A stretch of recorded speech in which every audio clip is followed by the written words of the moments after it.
Good morning, everyone, and welcome to the Township of Georgian Bay for our Planning Council meeting of Tuesday, August 13, 2024, and I'd like to call this meeting to order at 9 a.m. And in the spirit of reconciliation, we wish to acknowledge the enduring relationship between the Indigenous peoples and the territories they have traditionally occupied. We recognize and deeply appreciate the historic connection they have to this place, the land, the air, the water, and all that live on, in, and above it. We're grateful for the opportunity to meet here, and we want to thank all the generations of Indigenous peoples who have taken care of these lands for many, many, many years, and who continue to care for it. And we want to show our respect. Hundreds of years after the first treaties were signed, they remain relevant today. May they guide our decisions and our actions. We commit to learn, to educate, to honor sacred places, and to take action towards real truth and reconciliation. Miigwech. Council, any declarations of pecuniary interest or conflict of interest? Seen a lot of heads shaking. I'll take that as a no. If you change your mind during the meeting, please let us know. And do we have anyone signed up for open forum? We have one person. I don't see them online, so I'm not sure if they're in the room. That would be Ms. Elliott Fraser. So then, yep.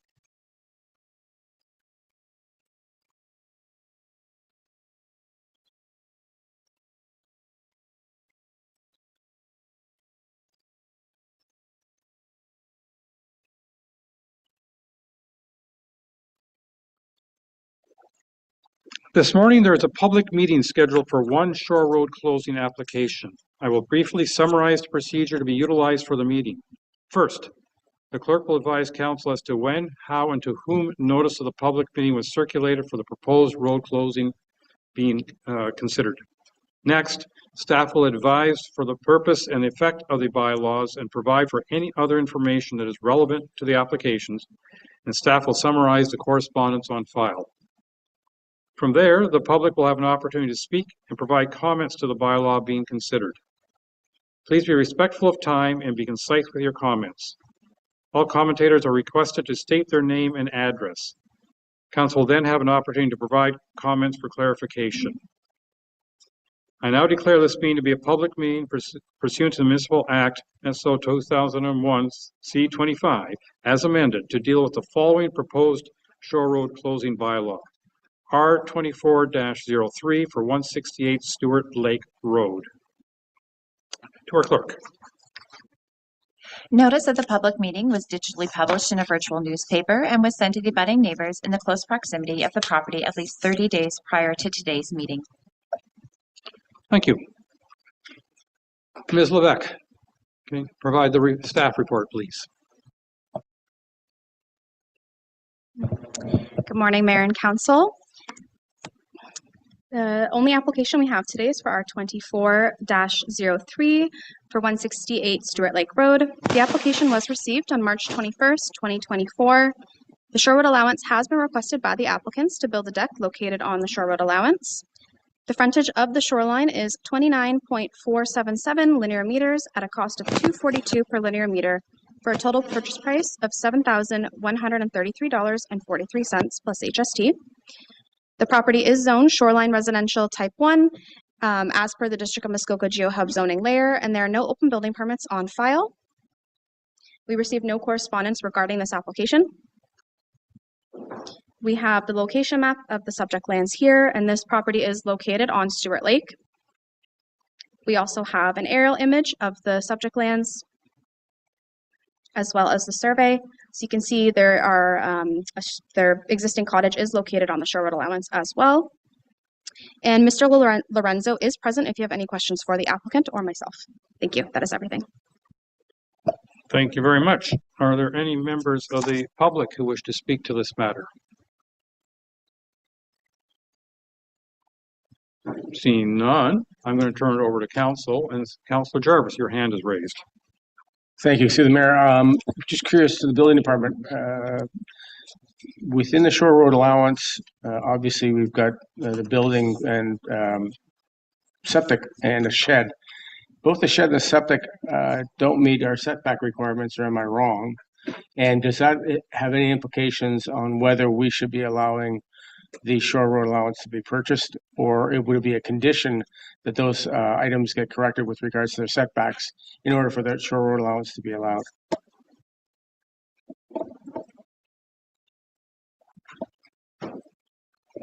Director Whitlam, please. Through the mayor, building staff are not present. Perhaps I'll take a stab at that. So those certainly represent the existing situation. The shore road allowance would add additional lands to the property, so it would not be anticipated to aggravate those situations in any way. I'm not sure that was the question, though. In a way, it was. I mean, we've got a couple of items that I think do not meet setbacks for side yard. Right. So, did they get considered separately then at some point in time, or are they considered at all? The only time the issues would come into consideration is if the applicant wishes to expand or do something. For example, I heard reference to the desire for the shore road allowance for a future deck. Based on the survey I briefly saw, that may not comply, for example, with the required front yard setback from the shoreline. So that would trigger potentially a minor variance under section 45(2) of the Planning Act. That's my question. We got two items here. Like, I believe the septic, I'm not sure, but you can clarify for me. The septic does not appear to meet the 5-meter setback from the side yard. Neither does the shed. So they'd be legally non-conforming, correct? That's correct. The acquisition of the shore road allowance, if it's approved, would not change the legal status of those situations. Would at some point they need to bring these into compliance? Only if there was, for example, a redevelopment, potentially. But again, they would have legal non-conforming rights should they wish to or feel the need to maintain those present locations. So I can't anticipate a situation where the township would be able to force compliance with the zoning bylaw. Again, unless there was a redevelopment potentially, and they just determine there's a better location on their own on the site. Thank you. Ms. Levesque. Through your worship, just to clarify, they are two separate applications, so the shore road allowance is evaluated separately, and any future development would have to go through a building permit application or some sort of minor variance application, which would be seen in front of Committee of Adjustment or Council. Appreciate that. Thank you.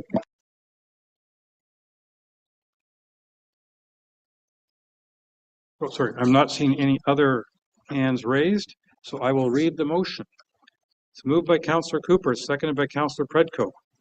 Be it resolved, the council passed the closing bylaw 2024-077 to stop up, close, and convey part of the original shore road allowance in front of Lot 2, Concession 9, being Part 1, Plan 35R 27529, formerly Freeman, now in the Township of Georgian Bay, 168 Stewart Lake Road, for the purchase price of $7,133.43 plus HST.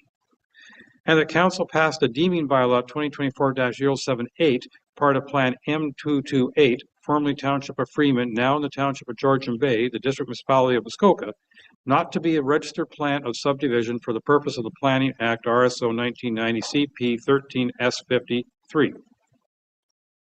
All those in favor? And that is carried. Thank you. And that ends the Municipal Act public meetings section of our program. So now we're going on to the Planning Act public meetings.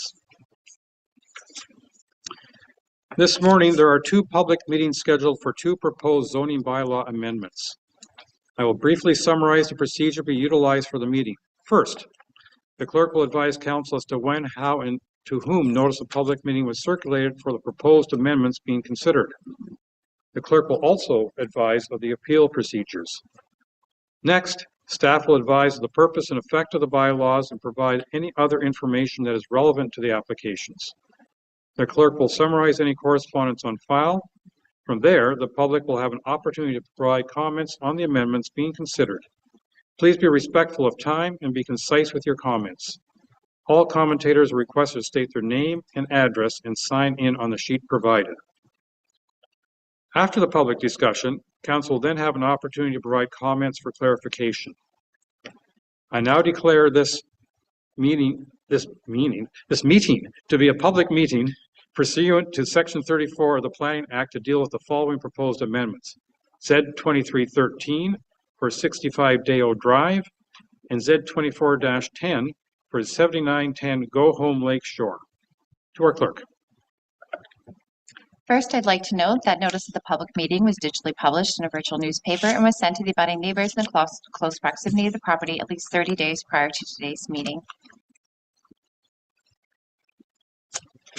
Correspondence was received from the following. One letter from the chief building official stating building permits will be required. Sewage systems that meets Part 8 of the Ontario Building Code will be required, which must include servicing for the hikers and people other than the caretaker that will also be using the property. This will be designed along with the construction drawings of the building in accordance with the occupancy classification for the structure. One letter of no objection was received from the District of Muskoka. One letter of opposition from Ava Hickorin because of traffic causing private road safety and maintenance issues, personal safety given visitor to the park, and negative environmental impacts. One letter of opposition was received from Leah Leto to the private park with caretaker's cabin at 65 Dayeo Drive versus expectation. The OS1 zone meant no development. Also expressed concern that increased traffic on the private roads will increase maintenance issues and road safety, use of trails by ATVs, and asked council to consider how its zoning bylaw treats evolving new private park type uses such as tree houses and glamping. One letter and follow-up emails of opposition on behalf of the Myers Lake Road Association from Charlie Kerr, the president. The association is concerned with the backlot development proposed application should not be accessed via the private roads, requires more planning justification, and will increase traffic and maintenance costs while decreasing road safety on the private roads. The association notes the storm damage to the private road culverts may impact the water quality of Myers Lake. One letter opposing the application from Legita Steinmanis because of the proposes buildings on OS1 zone lands not adjacent to the public road, a large caretaker's cabin, increased traffic and wear on private roads, possible increased use of Myers Lake, and increasing more details regarding the potable water source and septic system. One letter of concern from Paul and Carol Chapman asking questions regarding the proximity of the caretaker's cabin to the proposed private road, construction impacts on access, use or uses of proposed accessory buildings, private park membership, proposed caretaker's cabin, such as design, sleeping capacity use, private road condition and maintenance, ability of Myers Lake to support more development and traffic. One letter of opposition from Pamela and Clifford Jordan regarding the carrying capacity of Myers Lake for new development, including its highly sensitive water body and over threshold designations, traffic increasing year-round on private roads and increasing maintenance costs and decreasing safety, backlot development without sufficient planning justification, and whether the subject property has legal access via the private roads. One letter of opposition was received from Rick Heed concerned that the application proposes a dwelling where none is planned, nature of the proposed dwelling location on a rocky plateau, wondering if the snake habitat and or appropriate for a septic given drainage to Myers Lake, and the bylaw proposed by the application does not limit the dwelling use to be accessory to the private park primary land use. One letter of opposition was received from Steve and Elizabeth Snyder, given access to private roads having a rugged character, no traffic studies, increased traffic, increasing private road maintenance costs, and decreasing safety, including for pedestrians. Myers Lake is over threshold and does not have the capacity for backlot development. Concerns regarding private park operations, including membership and facilities. Concern there is no legal access and need for more information about the proposed caretakers, residents, its link to the private park use and role of the caretaker. One letter of no comment was received from the Director of Operations. One letter of concern was received from Tracy Weir and Wilfred Wagner asking for more information regarding the proposed biological research hub, private park, if legal access exists for a private park, the need for a private park land use for the LMTP with Ontario Nature, and what impacts does the application have on the use of other lands in the OS1 zone related to Myers Lake. And one letter of opposition was received from Michelle Belzak regarding increased traffic on the private roads, increasing maintenance costs, and decreasing safety, stormwater management impacts, Myers Lakes being a highly sensitive and over threshold water body, and legal access issue. Thank you very much. I believe I forgot to say before you read all these letters, this is actually in regard to application Z 24-13 for 65 Dayeo Drive, but I think that was obvious to everyone. At least I trust it was. And with that, I would like to turn it over to our planner, Mr. Kratky, for his comments and report. Thank you and good morning. With your permission, Mr. Mayor, I'll share my screen.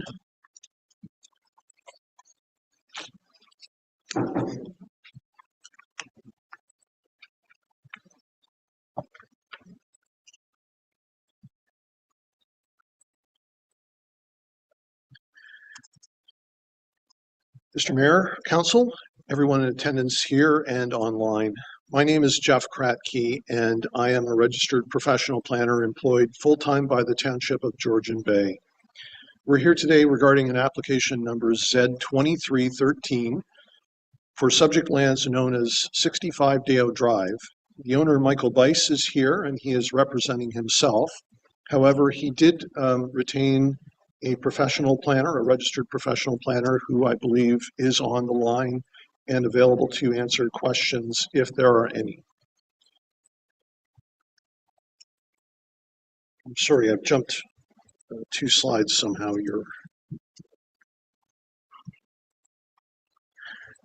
Some quick background.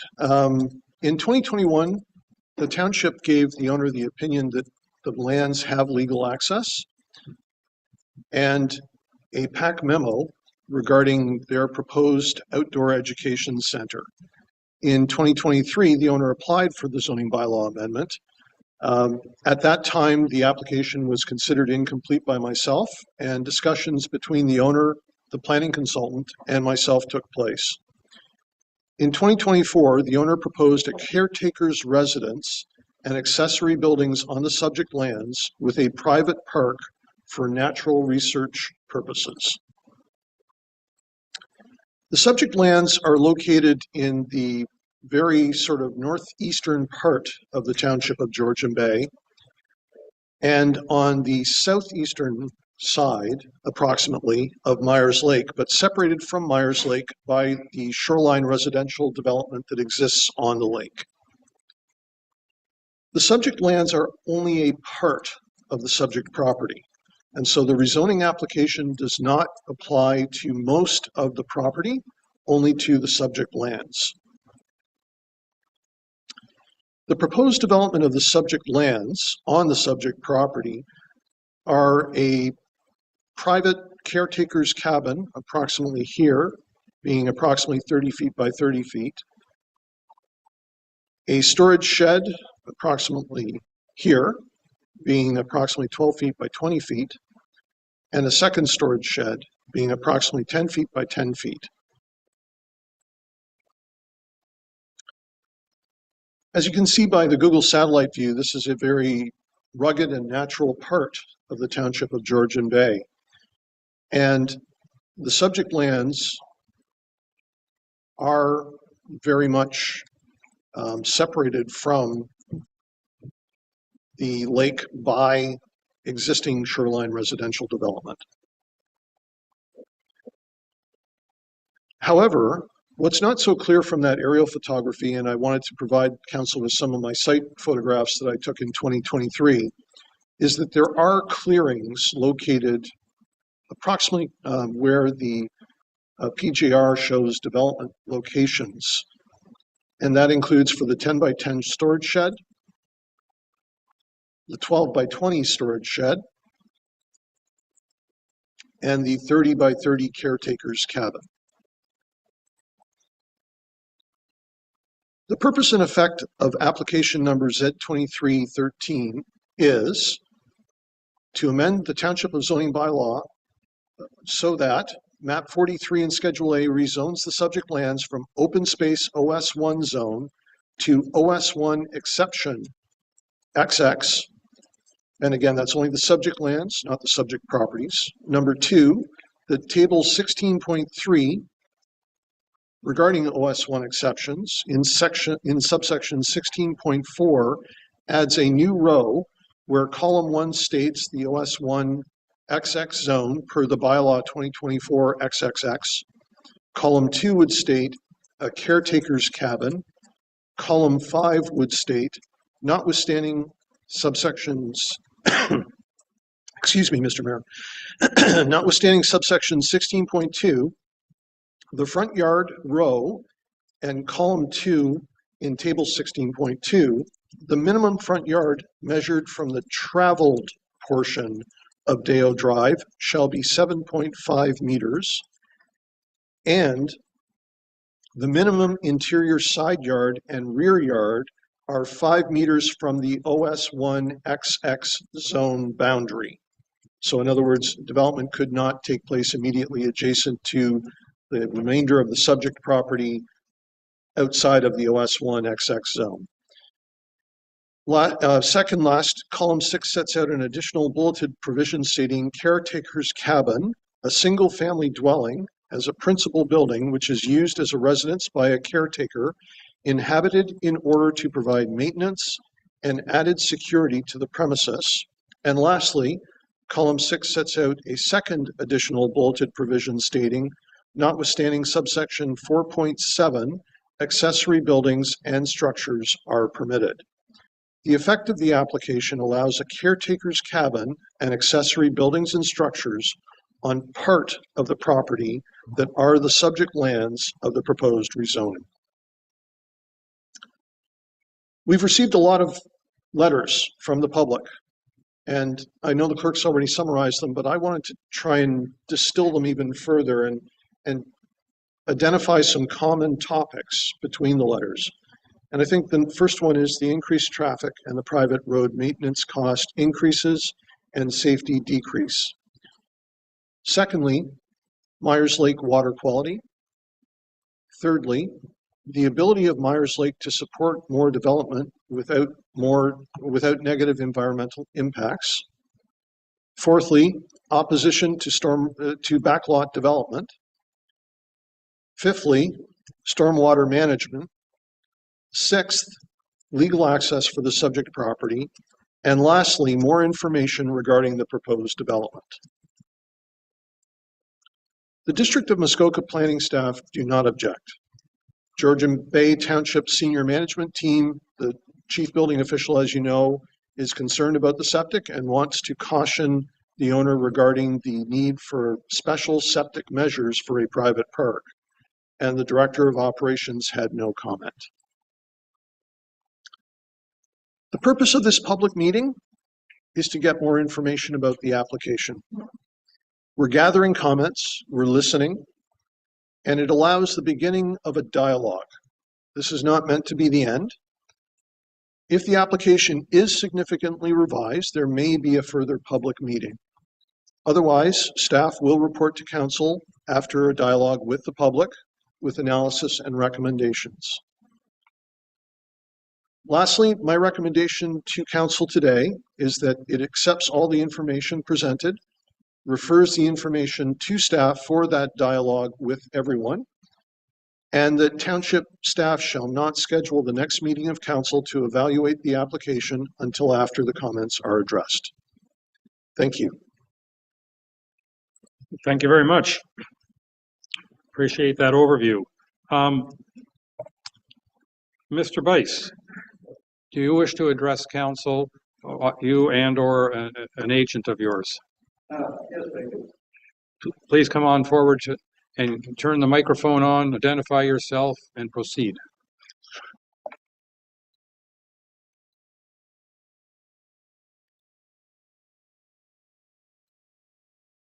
I'm sorry, was that directed towards me? When I was promoted to panelist, I missed part of the discussion. Mr. Bice is taking his seat at the desk, so we'll let him speak, and if he wishes to utilize your services, Mr. Winia, I hope I pronounced that properly, we'll leave that up to the applicant. Okay. First of all, good morning, Mr. Mayor and council members. We would like to personally thank Jeff for his professionalism and due diligence in presenting this proposal. I think I wanted to start off, and I'm going to get into addressing the residents' concerns, but I think it's very important to provide a little information about myself and why my wife and I are pursuing this project. My professional background as a certified engineering technician in geophysics and environmental studies with Hudson's Bay Exploration out of Whitehorse back in the late 70s has given me the opportunity of a lifetime to explore untouched regions of our vast Canadian wilderness. I have explored many remote areas untouched by human activity. While working with our Indigenous partners, I was taught the value of the land and wildlife conservation and its critical role in our ecosystem. This was mandated by the federal government to preserve the lands upon which we were exploring. I have extensive experience in environmental protection practices, from caribou herd migration patterns to water sampling hundreds of lakes in the Arctic. Our mandate was to leave it as you found it.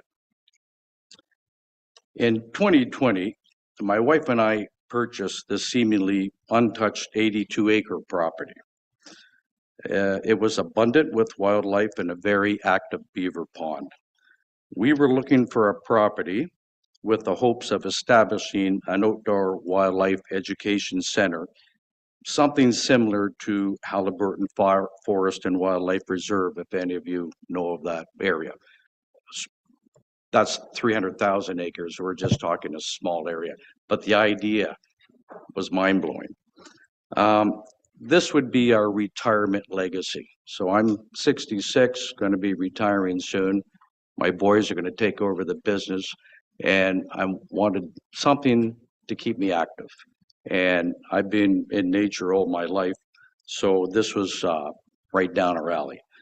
One comment I wanted to make is this is not a commercial for-profit business venture. Everything that's happening is coming out of my own pocket. To date, we may have purchased the land for $135,000, but I'm around $220,000 right now with environmental studies, total new survey, fees, etc. And that's just preparing for what we wanted to do, which is a very, very small scale environmental research hub. The species observed to date, and I've made some photographs of our species, and I apologize that I couldn't get them online, but we have photographed moose, deer, bear, coyote, fisher, marten, weasel, fox, pair of sandhill cranes, beaver, Massasauga rattlesnake. The Blanding's turtle is in our pond, the pileated woodpecker, and more.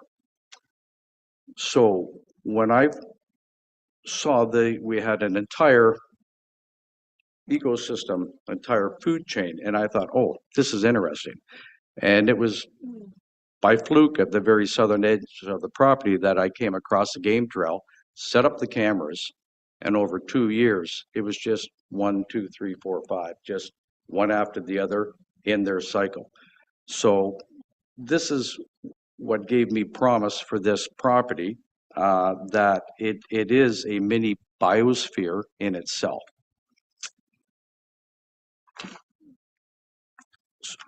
Our initial observations of the Myers Lake community was that it is tremendously overcrowded, with approximately 43 residents on an 81-acre lake consisting of fairly large cottages tightly grouped together, leaving not much room for the biodiversity of the wildlife that once lived there.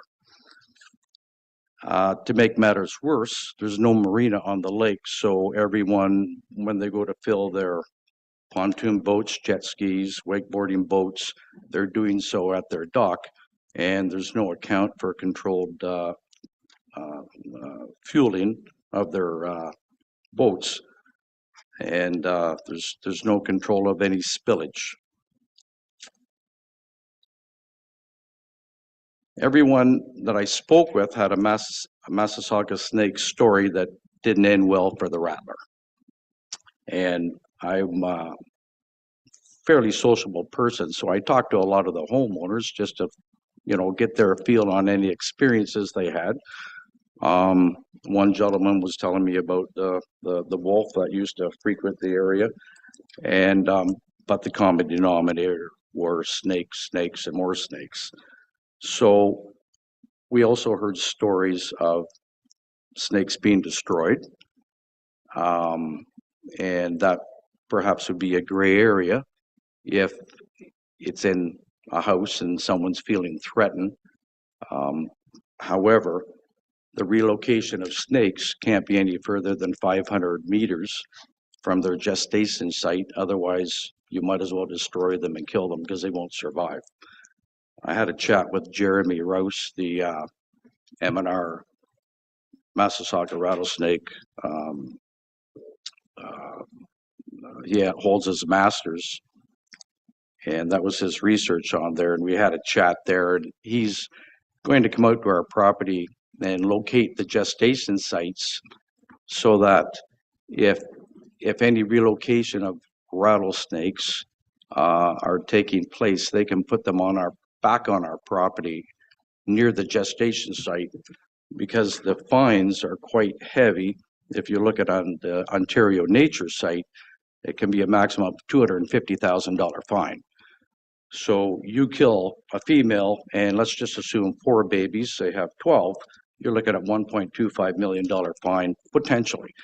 Not to mention the fact that it's a species at risk. There's a lot of education out there saying you can't touch them, you can't move them, call an expert. However, the MNR doesn't do that anymore. They don't remove snakes, so sometimes people have to do it themselves or call in a professional. So where I'm going with all this is that if we get a research hub going, we have snake professionals that are permitted through the MNR. And 3 of them would be with the Georgian Bay Biosphere. Recently, we had the biologist out there. So if there was a snake problem, there may be the occasion where there would be a permitted snake handler that can go in and legally remove that snake or put it back in the proper gestation area. I believe that our wildlife and environmental research hub is exactly what this area needs to monitor the balance between nature and people. We hired Skelton Brumwell for the environmental impact study and the planning justification report. And we also hired J.D. Barnes, the Ontario Land Surveyors, to reestablish and confirm the boundaries. Both of these companies are at the top of their field, and our survey markers are 100% accurate, as we were told that our survey markers were not. I've read all the emails from the Myers Lake residents opposed to our application, and I've also talked with a few residents. And as Jeff mentioned, the chief concerns were the additional road traffic, the construction of buildings, the increase of people walking the property, how this free membership that we would offer the residents of Myers Lake will work, and the number and quantity. And lastly, the environmental impact on the lake. So we've taken these concerns into consideration, and we've scaled back our proposal to a much smaller wildlife research hub. I want to say I've assembled a bit of a team of a structure of how I want this to progress. So we have, working in partnership with the Nature Conservancy of Canada, the lady's name is Laura Robson. Ontario Nature, Tegan Netton is the manager there. The Georgian Bay Biosphere Reserve, Tiana Burke is a managing biologist. And next season, Birds Ontario Muskoka region, David and Reagan Goodyear. So this is our team. This is where we're going to be drawing from individual researchers coming on to study. So there's going to be no affiliation with universities or colleges, just researchers. And so how it works is a researcher who may want to, for example, we have the Blandings turtle on our property. So a researcher would contact the Nature Conservancy of Canada and or type into the database Blandings turtle. I'd like to study it. Where can I study it? 65 Dayeo Drive would come up in the database with my contact information. The researcher would in turn contact myself and say, I'd like to come up and do a study on the Blandings turtle. When can I come? Or I need to come at a certain time. Is it okay? Absolutely. Let's come on up and let's study it. So we've got 2 species at risk on the property. The Massasauga rattler confirmed, Blandings turtle confirmed.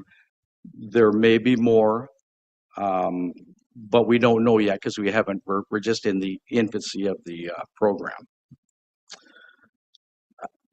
I'm just going to quickly just switch over to the responses to the concerns. So in response to the road, we own approximately half mile of Dayeo Drive in our title and have registered title access to our property. We also pay yearly maintenance dues. Any additional traffic generated by our project will be minimal at best. And to give you an example, it could be a single car per week. I did a little bit of research into the law in Ontario, and case law states that we are permitted to use a private road for purposes of those permitted uses of the current zoning. Meaning, in OS1, we're entitled to do education or private park. People can drive on there legally to do that activity. If we were to change it and whatever, turn it into a drive-in or something like that, then obviously that can't be. But in this particular case, we're sticking within the limits of the law. I would say that residents should be more concerned about the ATV traffic and side-by-side traffic in there on some weekends, rather than the early morning visits that would take place by biologists. Our caretaker building footprint size is 30 by 30, but we are designing something smaller, perhaps a 20 by 20 eco-friendly off-grid solar cabin with composting toilet and a gray water pit that will exceed municipal standards. We have a portable water container for our water supply. There will be zero impact on the lake. With regards to the septic system, we had Hayden from Olcon Construction come up there, and where we wanted to place, and if we did put in a full septic system, it would be done and it would exceed the standards. So there is a spot to put in there. And there would be no spillage running down and the rock, and there would be no gray water running down. Everything would be 100% inspected. The yearly membership fee for this private park would be for up to 10 researchers, maximum per year total. And any or all of the Myers Lake residents who wish to once again enjoy the trails. So when I met everybody, most of the people sitting behind me here, and they told me stories of how they used to walk the trails, look at the beavers in the pond, go watch the moose drinking from the pond, etc. And this, I would like to happen once again. So this property I'm opening up to the residents in order to enjoy. Another point. Our researchers are individual scientists and biologists. So number 63, Dayeo, Leo, I believe, we're concerned of perhaps university students going up there, trespassing on the property, making noise, etc., etc. That is not the case. There will be zero trespassing on any neighbor's property. These are, once again, individual researchers that will be coming up. Or in the case of the photographs that I've given you, you've got the 3 biologists from the Georgian Bay Biosphere, and they were conducting their long-term monitoring or long-term monitoring protocol for Ontario snakes. So that is for the membership. Getting into the membership now,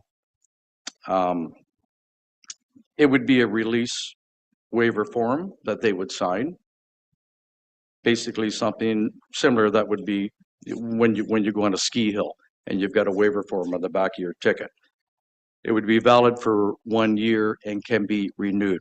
Now that would be open to every resident only in the Myers Lake area, no other public. Only researchers, and we figure that on a good year you may have 10 different researchers coming in. So this also would be their membership and their waiver to say you get bit by a rattlesnake, chased by a bear, treed by a moose, fall and hit your head on a rock, liability is waivered. So that's how we would handle the membership. The trails are for walking and possibly mountain bike use for the residents. And in the winter, the residents can use the trails for cross-country skiing.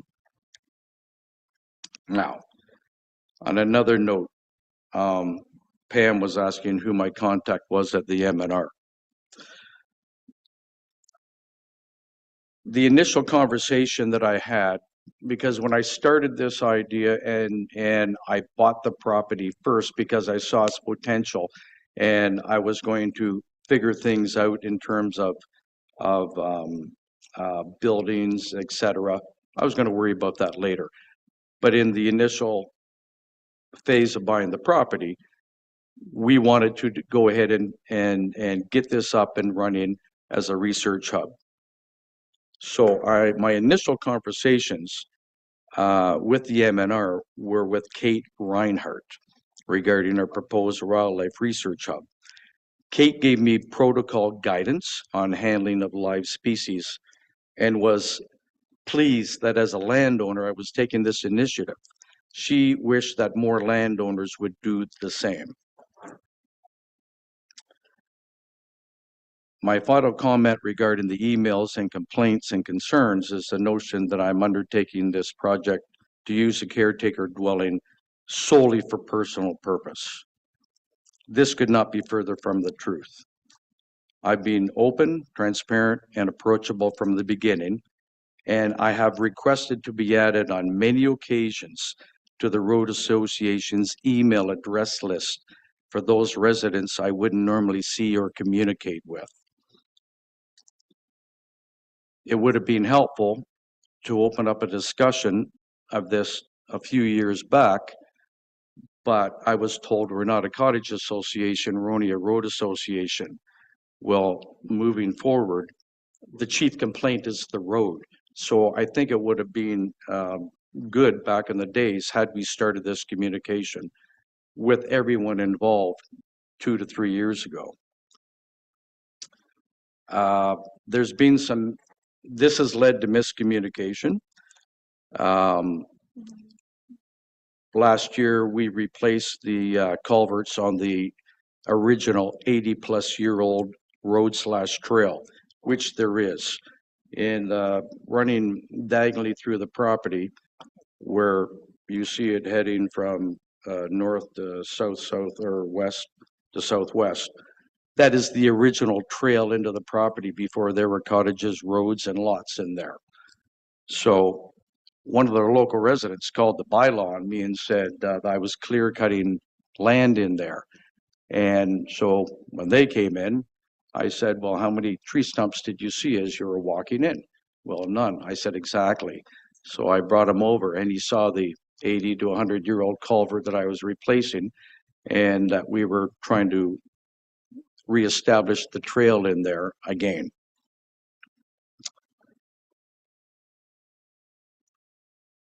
I'm going to ask you to please wind this up fairly quickly because Oh, I I will. know there's lots of other people who'd like to comment as well. Okay, no, that's that is fine. basically, I'll just finish it off here now. Starting on May the 15th of this year, we've been operating as a private landowner wildlife research hub, which is one of the permitted uses. So our first project consisted of the long-term monitoring protocol for the snakes being conducted on behalf of Ontario Nature by the Georgian Bay Biosphere, consisting of 3 biologists. So to give you an example, the duration of a survey is 1 hour at 6:30 a.m. once per week until September. Therefore, the roadway use is negligible. And I'll just finish up now. We plan on future surveys of a similar nature, one being the Ontario Breeding Bird Atlas 3, to study the pair of nesting sandhill cranes on the properties. These studies would once again be carried out by the Georgian Bay Biosphere and also possibly with the assistance of the Muskoka Atlas team, of whom we have been in contact with. And I'm going to finish off with Deanna Burke of the Georgian Bay Biosphere stated, "We certainly see value in research and monitoring that helps to better measure and understand biodiversity in this region, as it has not had a lot of research done in the past." All right, thank you very much. Are there any members of the public who wish to speak to this matter? Please come forward and in whatever order you like, and state your name and address, and share with us your comments, please.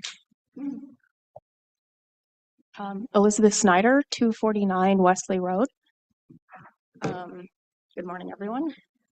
I just wanted to address some of the comments that Mr. Bice made. From the beginning, 2 to 3 years ago, his comments to residents and cottagers were extremely disruptive, to the fact that we were all extremely worried. You know, he threatened to close the road. He owns this road. You won't be able to access it. So to hear sort of this version of his comments, it's not entirely accurate in my opinion. And we were kind of really all taken off guard with this whole change in attitude going toward this research facility, which really did catch everyone off guard. And to be frank, this isn't really something I want in my backyard. I'm a full-time resident here. This is my home. I spend every day here. I mean, what are the future ramifications of, you know, this research facility and their findings to where I live and enjoy my free time? Like, frankly, I don't want further restrictions put on, you know, my enjoyment of the property, the surrounding area. This is really, I think, better served somewhere else, would be rather than in a sort of residential cottage environment. I guess I also have a concern too. Mr. Bice says he will be accepting, you know, and sort of making allowance for whoever is going to come and research. But how do we know that he just doesn't say, no, sorry, can't come, don't have time for you. You know, I'm using this as my, you know, personal time. There's really no guidelines or any reinforcement once this goes into effect of how that is all going to play out.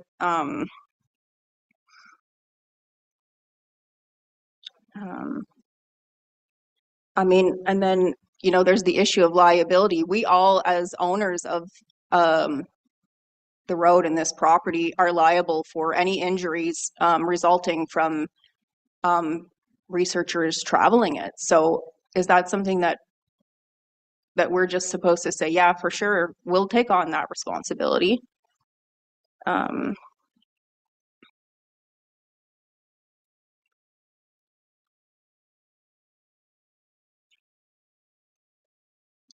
I guess my last point would be, I am really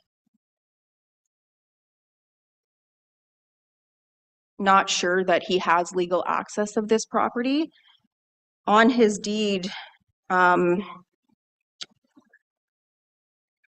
the township had stated in emails that Myers Lake owns Part 1 and Part 3, BR 540. But actually, Myers Lake Road Association owns Part 2, 4, and 5, 35R20266 on plan MT 97594. There is no legal access over that right of way for 65 Dayeo Drive. Part 1 and 3, BR 540. This easement was released in 2011 on plan MT 59164. The deeded access that is on his deed is probably 60 years old and hasn't been updated. That's my final comments. Thank you. Thank you very much, Ms. Snyder. Does anyone else? Yes, please.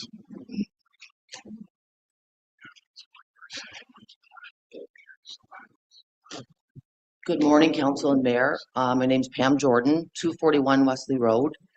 I'd like to add to Elizabeth's legal access points.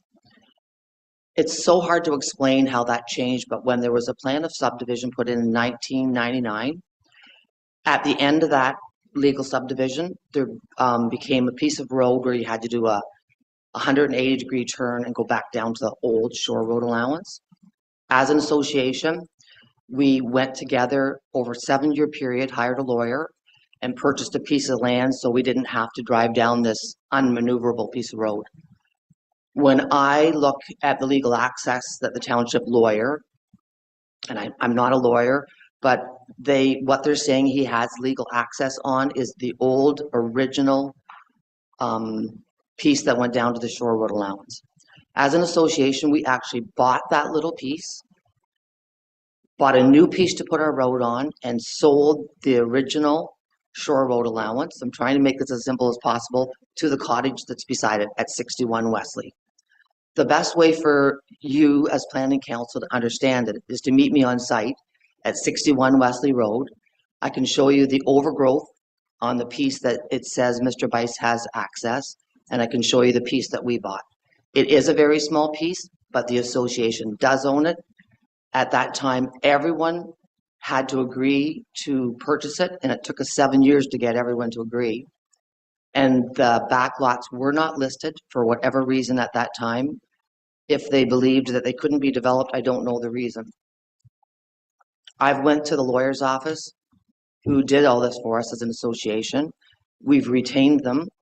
They can't look at this immediately because we're in a busy Perry Sound, Muskoka area right now. I've asked them to look at it as soon as possible, but it may take up to November. I understand you have to move forward, but I strongly believe the access listed on Mr. Bice's deed and what your lawyer has told you is one that other lawyers have also missed. An on-site meeting would show you where his access is, that's no longer there, that belongs to 61 Wesley Road, and where our access is. All that to say, when the access does come, or I get my response from the lawyer, I will bring it forward. I understand you may have moved forward by them with your decisions. The other thing I have to mention today is when we first met Mr. Bice, he said he bought the property and was going to build a cottage. We said, we don't believe you can build a cottage. We had those conversations about backlots and open space. He also explained that he had approached the Township of Georgian Bay to clean up and access. There's an unopened concession road allowance, approximately 200 feet from his property border. My belief is that if this proposal goes forward, that Mr. Bice will have a backlot cottage on an overpopulated lake, but also have a water access that he will use on a regular basis. That water access was used for 50 years with buildings by the previous owner of this property. So I believe when he purchased it, it was sort of part and parcel and introduced to him that way, but it is an unopened road concession allowance that's very close to his property, and I believe you'll see him have a backlot cottage and water access for free. Thank you. I apologize. Would you mind repeating your name? I didn't write it down and my memory is Pam Jordan. Pam Pam Jordan. Jordan. I apologize for That's my. fine. Okay, thank you very much for your comments. And if anyone online would like to make a comment, if you could please raise your hand, that you'll be moved over. But in the meantime, anyone else in the audience care to make any comments on this? Come forward, please, sir. Morning, everybody. Steve Snyder, 249 Wesley. I'm Elizabeth's husband. And we're full-time residents of Myers Lake. I share the same concerns as Pam and my wife. I won't kind of reiterate that. I kind of take umbrage to Mr. Bice's suggestion that we go around killing rattlesnakes and dumping gas into our lake. Our lake is our life. We love the property. The last thing that we would do is harm the ecosystem. So for Mr. Bice to get up here and say that we do that is very disrespectful.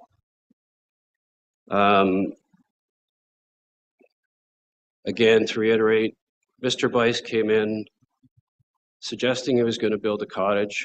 He went as far as saying that he was a friend of Mr. Ford, the mayor of Toronto, and he was going to get this passed because he was his friend. Again, I won't kind of comment on that, but very odd behavior. He's mentioned that he's going to gate the road, that he owns the road.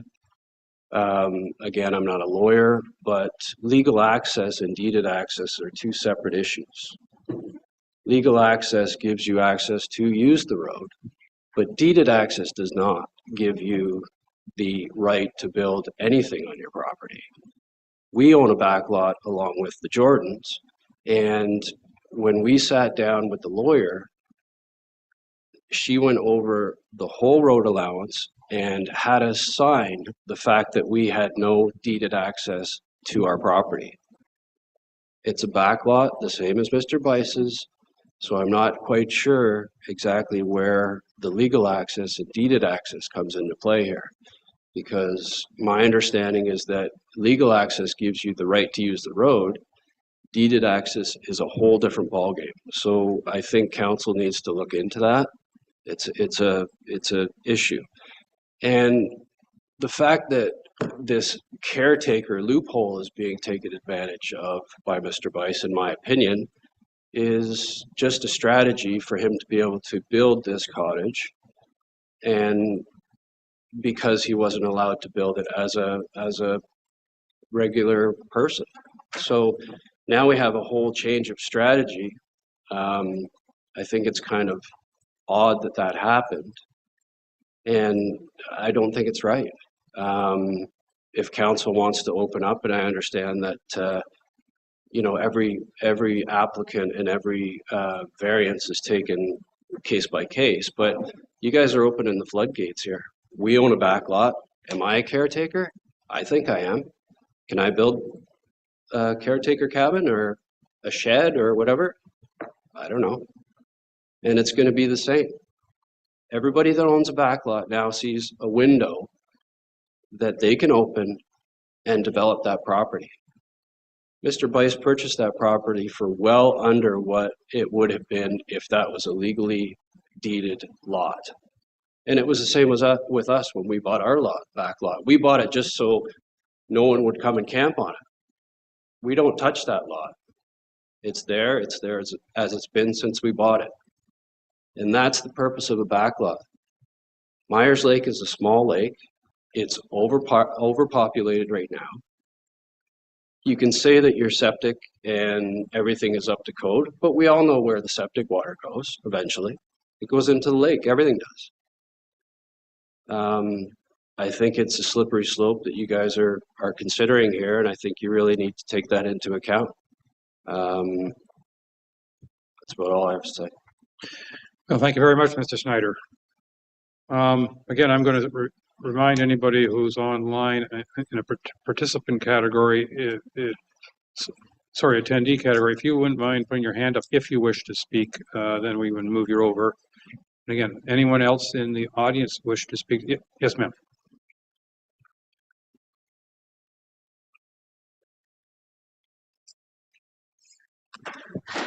Good morning, Mayor. Good morning, Council. My name is Leah Lehto. It's Lehto. I am the owner of number 63 Dayeo Drive. It's fronting the lake, and Mr. Bice's property is behind me. I just wanted to reiterate something that Steve mentioned. When I purchased the property back in 2006, my husband and I came to the township office here, and we inquired about the back lot, asking whether or not that back lot would ever have any, building on it or anything. And we were told that because it was zoned the way it is currently, that there would be no building allowed there. So we proceeded with the purchase of the property, and we built on our lot. So fast forward a number of years, and that property came up for sale. So we considered buying that property, at 65 Dayeo Drive, just simply because we wanted to ensure that there would never be anybody, building on there. So, once again, we came to, my husband and I trotted over here, came and asked, and we inquired, and we were told, no, there won't be any building on that back lot. So we thought, okay, well, maybe we won't buy the property. Nobody can build on it anyway. And so now, all of a sudden, this application comes through. And so it's very disheartening to think that, number one, we could have bought the property and didn't because, we were told nobody would ever build there. And so this whole thing is very upsetting to us, to see this sudden, possible switch. So I'd like you to take that into consideration when you're, make your decisions on this, because really it's not just affecting us, but, what happens down the road? You'd be setting a precedent for backlots, and, the area that these lakes are already overpopulated. You're just going to make it worse if you start, because you have this application, well, then you're going to get another one, and then you'll get another one, because it'll just be that snowball effect. So really, I think this is a precedent set, a precedent that we would not want to see happen. So thank you. Thank you very much. Are there any other comments? Yes, ma'am.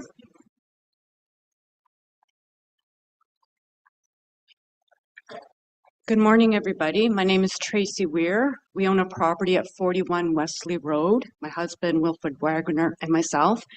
First of all, I agree with all the comments that everyone's made and the concerns that have been raised.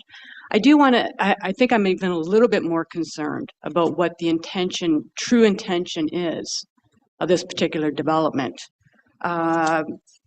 Things like, as we've pointed out a couple of times here, a caretaker's cabin. How is that different from a residential property?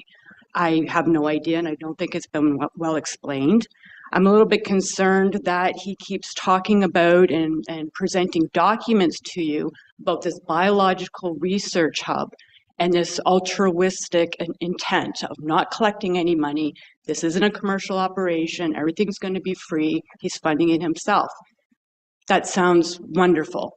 But I really find it difficult to believe that his intention is to truly develop any type of biological research hub. First of all, research is very intensive. It's usually associated with the university. Queen's University has a biological research station.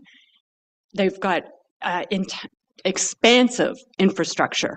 They have about 30 buildings on their site, and they have a regional road that goes into that site that students, professors, frequent. It is not a little private road that is paid for by 40 residents. It is managed by the municipality. So that's the first thing. If he's developing anything, whether he's making money off it or not, he's turning it into public usage. That is still a private road. And I don't think, even if he has deeded access as an individual to his property, that he can't just arbitrarily extend that to whomever he wants. And right now, it's some kids going in and doing some research on snakes. What's the next step? What about a year from now or 2 years from now? First of all, that long-term research monitoring that he's doing of the snakes, that does not require, anyone can do that. That does not require rezoning of a property. It doesn't require buildings to be put. Anyone can do that. If you go to the Ontario Nature website, it is all citizen science. You can put the boards in place, go in there, monitor the snakes, use your laptop or your phone, collect the data. It does not require rezoning. And when you refer to partnerships, that you have partnerships with Ontario Nature, I really doubt they've said to you, okay, rezone this property and start building. I find that hard to believe. And so what's the next thing let's say? And everyone keeps referring to what's the future look like? What's the future look like? And that's what concerns me. We're not even 200 kilometers near a university, but right up the road on Lake Joseph, there's 2 ATV recreation centers. And I do not believe that this is going to evolve into a nice little public education center. It could easily evolve into something that's much more commercial in nature. And probably is likely going to happen, whether it's under your vision or once this rezoning takes place, it gets transferred to someone else. You sell the property is worth more. Now it's gone through, you can build something, and it's just going to go through these other phases. And we're going to be the ones that end up having to deal with it, whatever that end game is.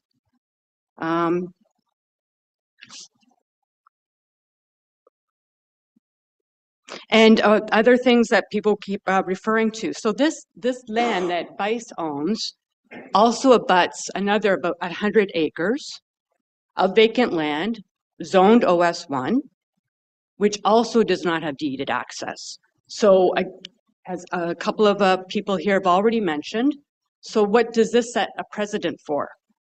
So once he gets this through, everyone else can do the same thing. And then we may have campgrounds or we don't know what. And Mr. Bice, I was the secretary of the Road Association.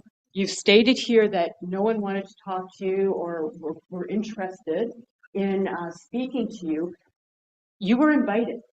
You were invited by Corey Costera, the ex-president, to come and tell everybody. We have an annual general meeting every year. The audience can't pick you up. We have an annual general meeting every year. We've done it every year except 2020 during the COVID pandemic. Sign gets posted. It's open to anyone to come. And you were invited, definitely invited by Corey Costera, the president, to come and talk about what your vision was, because people had expressed concerns about what his vision was. Was it going to be an ATV park? Why is he clearing trails? What is it that you think he's going to do?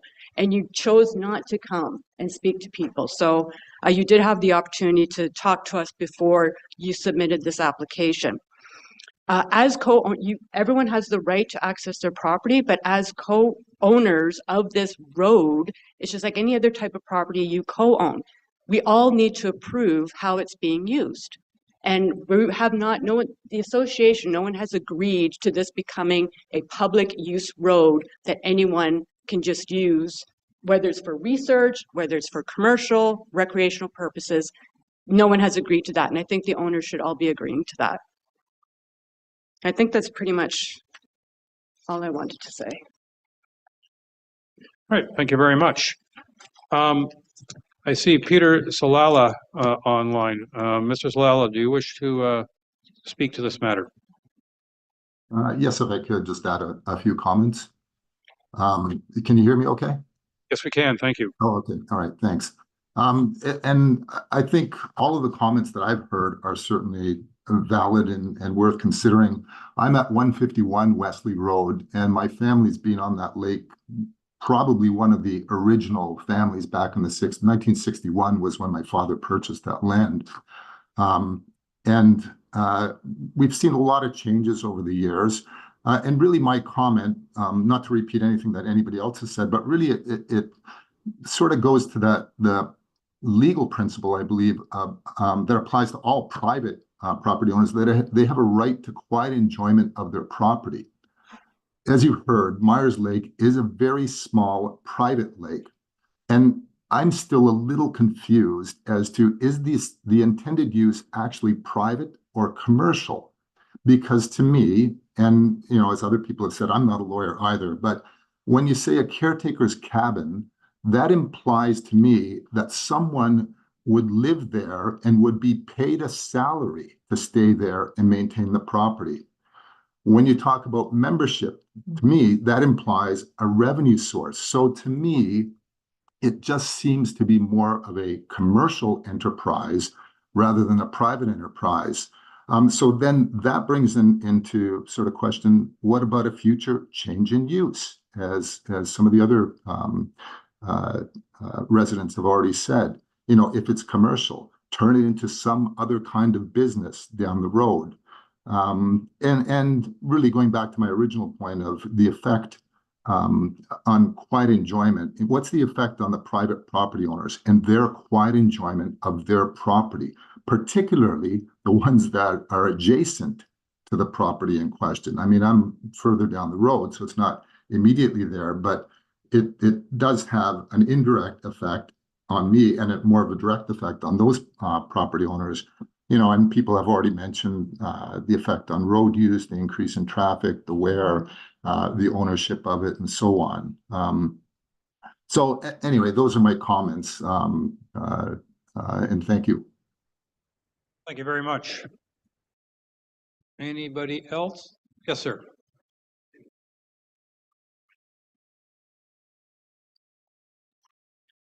Yes, good morning. My name is Paul Chapman.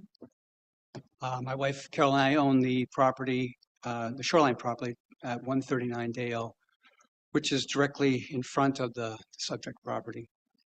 We did submit a letter to Mr. Kafka, and with our concerns and questions, what we left off there and should be documented is that we do oppose the rezone application and the proposed development of the lands, as we're concerned by approving the application to set precedent for further development at Myers Lake. I agree to the comments that were made here and support all the comments, and I don't need to repeat all of them. I do have one I'm going to highlight here, then I'll finish up. But my background, I'm in real estate and in planning and so on, and very much involved in doing site plans and development and so on as myself. So when I saw the sketch plan proposed for the development, it shows 3 structures positioned in a way that suggests, in my opinion, and perhaps the way I might design this, for a future severance for 3 separate parcels, if you look at that. So we are concerned the application may be the first phase of a larger development plan. And that certainly is concerning. Where does this start? Where does this stop? Thank you. Thank you very much.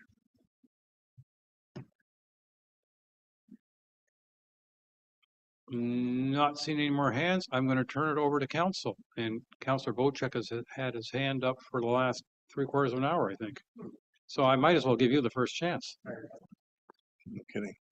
Thank you. And through you, Mr. Mayor, I do have a few questions and comments. But first of all, brilliant presentation by both our planning department and by the applicant.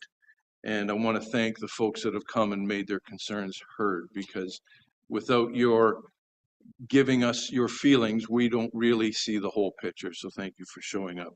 Some of my concerns are, and I'm going to give you a 3-item laundry list here that I'd like answers to either today or in the future. The first one is, under the current application with the current owner, what happens long term? when this owner is no longer with us? What happens to that property? Is it handed down to his children, which then it could be sold for profit? Could it be sold before, maybe 5 years from now? Could he just put the property up for sale and sell it for profit? So that's one thing I would like to know. When you did your presentation from the planning department, there was no mention of a business plan. And of course, we heard the business plan here today. And I'm not sure that you were aware of the business plan because it wasn't relayed to us that you knew of the intent of the use of this property. So in some cases, municipalities have what's called a business license. And that business license is renewable annually, providing all conditions and everything are met. We don't have a business license in the township of Georgian Bay, so our control methods are somewhat inadequate. So my question to the planning department is, can there be methods put into place, a license of occupancy or a business license or something of those natures that say, as long as the land is being used for its proposed usage or what the applicant is applying for, the zoning would stay in place.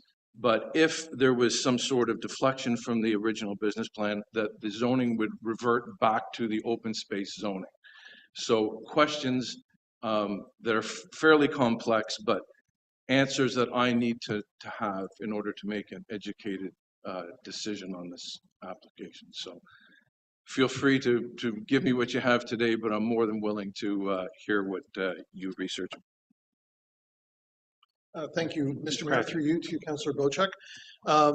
Clearly, today we are not asking council to make any decisions other than to accept information and to make sure the public understands this is the start of a dialogue. But hopefully I can help you at least and them and the applicant understand some of your questions. No, zoning is not linked to operations. So if council were to decide ultimately to rezone these or any other lands, there is no linkage that could be provided between the zoning and any business licensing. So even if the municipality were to undertake an exercise under the Municipal Act to implement a bylaw to license businesses, there would be no way to require the uses to continue. So use is generally either permissive or prohibitive. Our bylaw tends to list what is permitted, but oftentimes when you look at the actual definitions of the permitted uses, they become very open-ended. And so sometimes we have a challenge as planners to distinguish as to what is a land use and whether that use is or is not permitted. And I mean, this is of no surprise to anyone, I don't think, in this room, because I've been very clear to the applicant so far that he has not heard my opinions. That is still something we are grappling with in this case. But again, the private park use, and again, whether or not this is a private park use, I'm not going to speak to today, but the private park use is a permitted use. What is before council today is for a portion of the subject property, being the subject lands, to be contemplated for, I would call it a single family residential dwelling. The applicant's planner has called it a caretaker's cabin. And the accessory buildings that would normally be associated with a single family residential dwelling. That being said, again, if council were to approve a rezoning to allow on the subject lands a caretaker's cabin and accessory buildings, there would be no way to link that permission to the operation of any other use on the site. Thank you. And if I may follow up just quickly, thank you for that, and that explains quite a bit to me. The other thing that I had asked that I'm not 100% sure that I got my answer to is, would there be the ability to control the use of the property in any other manner other than the zoning? So these lands are located within 120 meters of Myers Lake.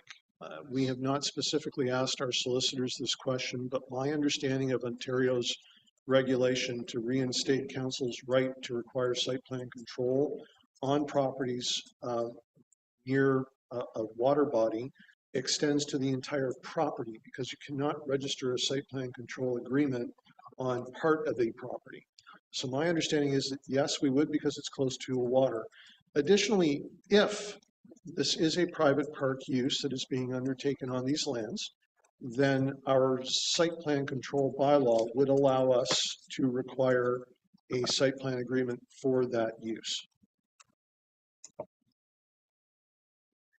Councilor Predko, please. Thank you, and through you, Your Worship. First off, I would like to say that I appreciate and I find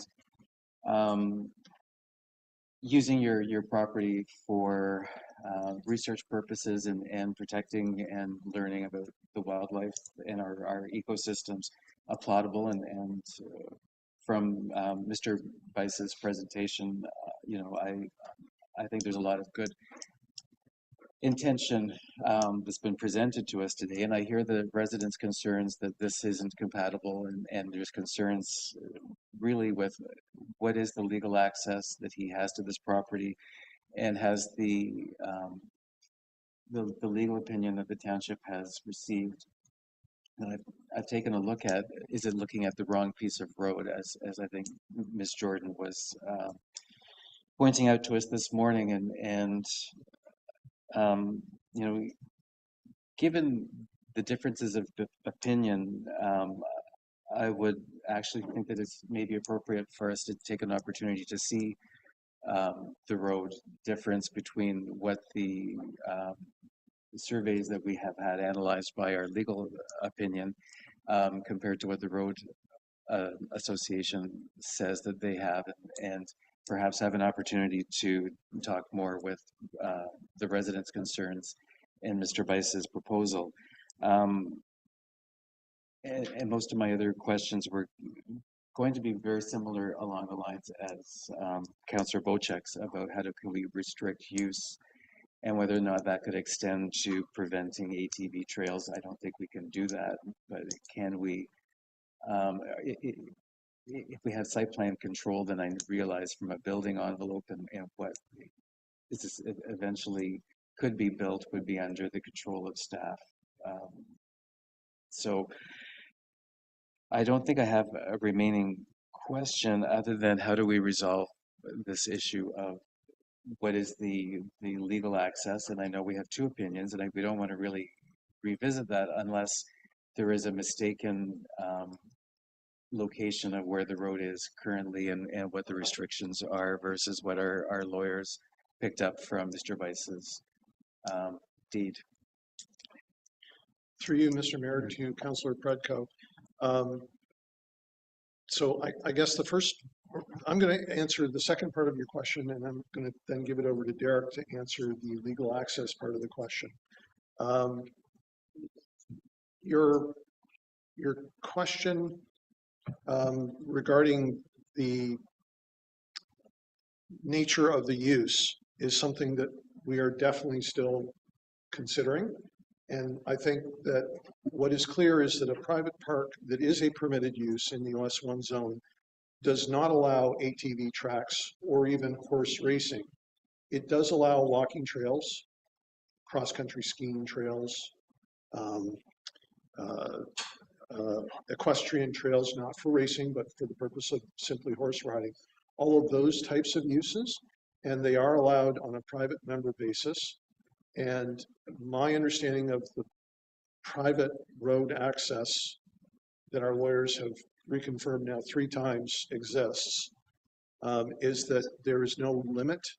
So when a private landowner invites someone on their property, that person enjoys the private landowner's legal right of access. But as well, the private landowner's responsibility for those people begins when they enter that private road system.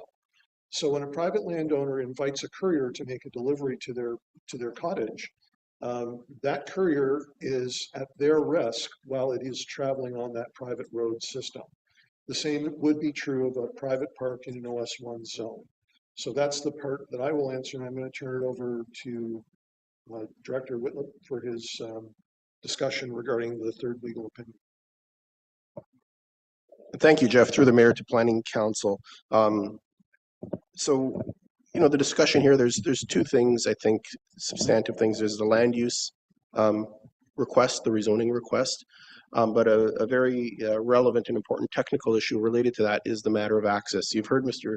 Kratky say that the township solicitor has previously looked at this and is of the opinion that the landowner does have access across the road. We've also heard from the concerned residents that may not be correct, and they are seeking their own legal opinion. I think that's certainly a relevant consideration worth perhaps waiting on, quite frankly. And if that legal opinion is provided and shared by the residents to the township, then that would afford our solicitor the opportunity to also review that additional information. So I realize I heard from the residents that timing of that legal opinion may be an issue for them, but they are nonetheless proceeding. From staff standpoint, today, as you heard from Mr. Kratky, this is just a public meeting. It would be intent for staff to bring a recommendation report forward at such time as is appropriate, meaning substantive issues have been hopefully resolved, and if not resolved, at least addressed or responded to. So that question of the additional legal opinion from the Road Association on the matter of access, Planning Council may indeed feel that that might be a crucial piece of information. From staff standpoint, we think we have what we need, but would understand if there's the willingness to wait for that piece to fall into place to address the question of access. Again, that doesn't address the matter of land use, but I think it's a relevant technical issue pertinent to this application. Quick follow-up.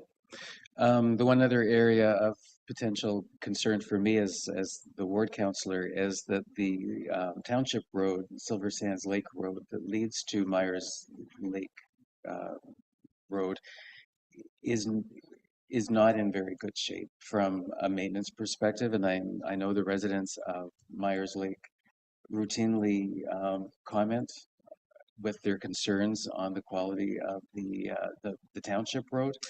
And if we do have additional traffic, which I don't know how much additional traffic we're going to have. It could be one vehicle a week, or it could be more.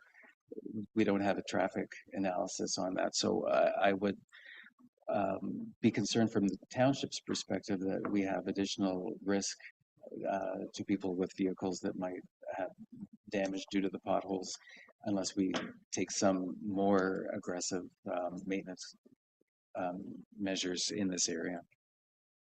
That's all. Thank you. Thank you. Councillor Jarvis, please. Quick question. I got the impression, listening to the residents' concerns, that there might be some access to Myers Lake itself from this property. I don't see that. I just want to confirm one way or the other. To my understanding, the answer is no, but the owner is here, and I'm certain he'd be willing to answer your question. Okay. The top right-hand corner of Lot 2, Concession 2, there's about 5 to 10 square feet left of that property up there on the top right-hand corner of that lot. So that there's nothing that can be done with that property. You don't have enough to buy the shoreline road allowance. You can't really utilize it. There's not enough property up there. So any access to that is access for anybody. Anyone can walk there if they walk through the Crown land and then go up to the concession road allowance and then turn left and go to the lake. So that's open to any public. So there is narrow access to the lake. Is that what you're saying? Technically? You're going through the Hunt Camp lease property, probably just touching on it, which is about possibly a 1/4 acre. So, but there is a trail that leads to it, so it is basically public access. So it wouldn't necessarily be ours, but technically, in the wording of the lot, there still is some mathematical land left at the top of that top right-hand corner. Which is on the lake. Which is by the water, yes, which is technically, yeah. And my question is, the relevancy for that is whether you could seek water access for running water out of the lake. I presume you could use that access to do that? Oh, I wouldn't use the water out of the lake. We would either drill well through the outcrop, or we have a trailer that has a big water container that's good for like about a month and a half. Thank you. So, yeah. Mr. Mayor, to help us all clarify this matter, could I share my screen?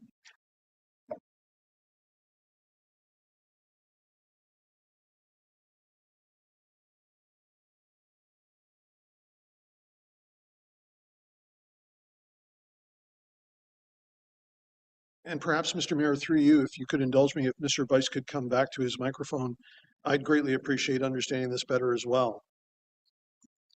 So right now we're looking at the subject lands approximately here along Dayeo Drive, the subject property to the south, and of course Myers Lake to the north. Are we talking about the township road allowance? Right there, yeah. Okay, so area. that is not, to my knowledge, part of your land holding. When the surveyors surveyed it and the lawyers looked at it, we found the bars up in that area, and they said you've got about 5 feet, which is Oh, so you're saying there's like a not corner, applicable. you're saying there's a corner on the lake. Yeah, right. Yeah, would be back in the shoreline allowance. It's about 5 feet from the shoreline allowance bar in the pin. So through to you, Mr. Mayor, this is new information to me, and certainly I will be asking the applicant to provide more information about it, and we will examine that. To my understanding, previously people were discussing this township unopened but owned road allowance, and I'm going to say, creative use that some parties may have made of it in the past. I was unaware that Michael Bice's property might be between the shore road allowance. What the lawyers were saying is that it's about 4 to 5 feet of just a small triangular piece, which is basically we're discarding that. That's not in our equation. Yeah. We don't have any business going up there. Okay. Well, we did offer to clean up the old trailer from the previous owner. We did offer the township there that we'd go in and take our equipment in there, and we would haul out and clean up that site for them. But the trailer's still there. I will look forward to some further discussions about this with you. Thank you. That's it, Councillor Jarvis. Councillor Cooper. Well, thank you, Mayor. A very interesting proposal and information. I just had one question, Jeff, if I may, in terms of private park and residential or non-residential uses. If this is rezoned, it's open space right now, but it'd be treated as a private park. Is that what you said? Do I understand that? So the development proposal has evolved over time, and my understanding as of now is that the current proposal is for a private park on the majority of the subject property, which is primarily for natural research, but might also include walking, cross-country skiing, and I think mountain biking was referenced. And yes, so those types of activities certainly fall under the definition of our private park. Where our definition is less clear is this notion of natural research. And again, whether and how that use is interpreted is still, my opinion is still forthcoming. All right, so, but I guess my question is there any way that this land could be used for residential uses? In other words, if the caretaker's building or whatever else might be there, would the private park, open space, private park, would it be allowed to have residential uses or not? Today, no, and that's why a zoning bylaw amendment has been applied for by the owner, Michael Bice. To provide residential uses? Correct. Okay, so that it's more than just a private park, it's a private park with residential uses. And I didn't understand that, so I just want to make sure I've got it. So thank you for that. I also wanted to say it's an excellent report that's been provided, a lot of great information, so I congratulate you on that and your department. A lot of wonderful public feedback, so we've got to think all this through. I'm looking for the planning department to come forward with a compilation of and gathering of information, as you've indicated you will do so, and with some observations, and maybe it'll be a recommendation of one sort or another, but certainly a report in any event. I'm looking forward to that.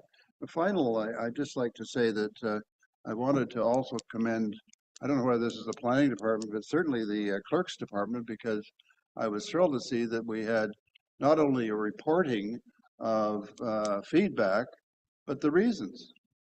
And I thought that was almost a first. So, at least in my observation, I've been interested in having feedback from the public, but knowing the reasoning, not just that I support it. I'd like to hear a planning or some sort of real concrete reason why somebody would support something or not. And I heard that today and I thought, wow, this is exciting. Thank you. I think it also speaks to the care that the various folks who wrote into us took in writing their correspondence. What I'm encouraging is that we hear more of those kinds of reports. Thank you. Councillor Graziano. Thank you, and through your worship, a quick question to our planning team for clarity, and then a general comment. Jeff, I'm a little confused. Likely won't be the first time, but on the report, which great report, I echo Councillor Cooper. Page 10 of 162, I see the subject lands, and it's a bit of a triangle highlighted in there. And then on page 11, I see 0763, and it looks like there's two pieces broken up by what I would assume is a road going through it, which is based on GIS. I can see the road traveling around it. And then I see the unpatented land to the right of it, which is lot 1 with no number to it. Does the property owner own what I see highlighted in purple along with the unpatented land, or is that adjacent land, abutting land rather, not owned by anybody right now? According to the title search completed by the solicitors for the township, the subject property is the purple, and the other lands are not part of the subject property. However, again, that map from the Ontario land title system does not show what Mr. Bice has mentioned today with respect to some part of the property at the approximately far northeast corner near the unopened township road allowance. So what I will say is, to my knowledge as of right now, subject to additional survey information that we may receive, the purple is the land, the subject property. Understood. Thank you. And just a general comment, I would endeavor, as I prefer to do as much research as possible in advance of this coming back to council, invite the association to contact me directly. So if someone wants just to raise their hand, I'll give you my card, and my assistant will endeavor to coordinate a meeting where we can walk the road together, because I'd like to see this in person. Thank you. Thank you. Councillor Hazelton. Thank you. And Jeff, I think great report. Mr. Bice, great report. And the community. One of the things that we don't see all that often is a well-informed set of concerns that aren't just whining, but in fact, very solid concerns with the application. And so I would applaud you and the work that you have done. There's a lot of things that I would have liked to have said, but my fellow councillors have said much of what I wanted to say. The things that I am concerned about, precedent setting, backlot development. That's a tenet that we hold very dear in our township. Certainly out in the Bay we do, and I would assume the Inland Lakes do as well. And so I would be very concerned that we are opening the doors here, a floodgate for, as some of the residents have suggested, well, I got a backlot too. You know, why don't I go and designate it as a park area and start building? So that's a concern that I've got. The other concern that I have related to that, and Jeff, you've already touched on this, is the future use and controls of it. And I get terrified when I see what today sounds like a great proposal, but tomorrow, who knows who's going to own the property and what they're going to do with it. And I know that we have historically made our decisions not only based on what the today is, but also what the tomorrow might be. And is it a good plan for the township? A lot of other kind of little things. I guess one of my concerns is from what I hear from the residents is the model of what this property is intended to be has changed significantly. And that, to me, again, is very scary because we know, or we hear what might have been two or 3 years ago and what the model is today and what the model might be tomorrow, we don't know. So those are significant concerns. The fact that there doesn't appear to be any ability to link zoning with the business use, that's a concern. I do like the idea of site plan control, but again, I come back to the precedent setting things. When it comes to studies, I will offer a couple of things. Many of you may know that we have Dr. Patchow Fraser of McMaster University and her students and grad students coming into our township on a regular basis doing an extensive studies of the wetlands in our township. Her students stay at cottages that exist. There are many people in the community who offer their cottages up for the short terms of stay that are needed for these studies, and I can speak personally because I've done that for several years. So they come, they stay, there's no impact on neighboring properties, but they get to go and do all the research, and I've got 100 acres of M&R property behind my place, as well as wetlands next door. So I think that there is a business model here that may be considered, should be considered differently, so that we don't introduce these precedent-setting backlot development concerns. And finally, if I may, we have a policy at the township here. When I'm buying a shore road allowance, if I can't agree with my neighbors, we don't sell it. And I'm thinking we've got a lot of neighbors here that are very concerned with the application. And I think that the policy we have for SRAs may be appropriate to be overlaid on this, where I'm not sure that Mr. Bice would want to continue operations of this kind of a park in a community where there doesn't seem to be much interest acceptance to that. So that's a concern I have. Thank you. Thank you. I don't think I have too much to add, given all the comments that we've heard from our planner, the applicant, the public, and council. I think this is something that I know Mr. Cracky will take very seriously, all the comments and the concerns. I think that they are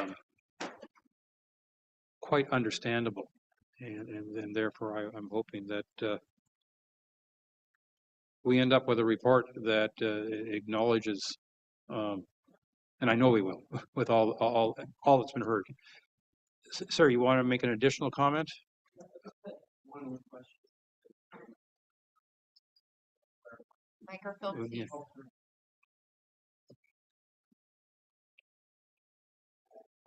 My question is, My question to the planning department, are they able to provide us with a copy of the information they used, the surveys they used to determine deeded access? Because there seems to be a very, you know, we understand that you might have used one that isn't applicable anymore. And that to me would kind of cancel this whole discussion. If there's no deeded access, can you get a building permit for a lot? Through you, Mr. Mayor, the planning department has disclosed the final formal reconfirmation of legal access. Given the specific nature of some of the comments, we finally had an opportunity to ensure that the solicitor did contemplate the change that took place in the late 1990s. He reconfirmed that that was a part of his consideration, although given the complexity of that transaction, it is not actually a part of the publicly available summary. And while we have considered whether or not to obtain a further written legal opinion that specifically explained that matter, at this point in time, one has not been provided, given the decision that was made internally, which was that it didn't have a meaningful impact on the matter at hand. Our solicitors maintain there is legal access, but I think clearly our planning director has said that, and our lawyers have said as well, that this is a complex matter, and we look forward to whatever additional legal opinions may be available, because as with planning, law is interpretive. It is not black and white. And we each, as professionals, do our best to provide our opinions when asked. But that is where we're at. And I might add that those opinions also are carry over to surveyors. So the survey that Mr. Bice has obtained is also an opinion from one surveyor. The problem we have right now is that we have to obtain legal counsel and spend that money as an association to get an opinion as to whether or not you, the planning department, and your legal team used the correct information.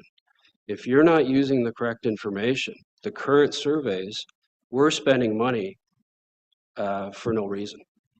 I would suggest to you that you may want to consider providing that information to our staff if they do not have it. I believe it's already been provided.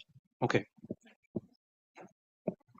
Director Whitlam. Thank you. If we could get, if we could get an answer to that before we go through our legal process, it would help us a lot, because that, I think, is a very, you know, that is a turning point, you know. Director Whitlam. Yeah, thank you, Your Worship, and to council. So the only legal opinion that staff have is from the township solicitor at this point in time. As for legal opinions provided by the township solicitor to staff, those aren't normally shared, as Mr. Crackey has said, with the public. I think that's a separate discussion we should have offline involving the clerk and how that is disclosed and the process and whether that's a freedom of information and matter, et cetera. There aren't any cards we're holding tight. It's just a matter of propriety. I fully appreciate that. Yeah. I just want to ensure that you've received all the information that the other residents have. I understand. Yeah. Thank you so much. Thank you. All right, Councillor Bochek, you had an additional comment? Thank you. And through you, Mayor, not an additional comment, but a question of clarity based on Councillor Jarvis's question. From our planning department, if an applicant owns a piece of property and there is a concession road allowance that abuts that piece of property, can the applicant make application to purchase that township road allowance to acquire more property in order to do different things? So in other words, I know in the case of the Petrocan here, it was adjacent to Honey Harbor Road and a road concession.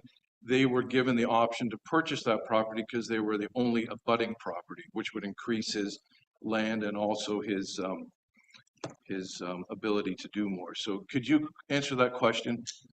In this case, and again, today, because of surveys being a little bit convoluted, would there be the opportunity for this applicant to purchase the concession road allowance that his property abuts?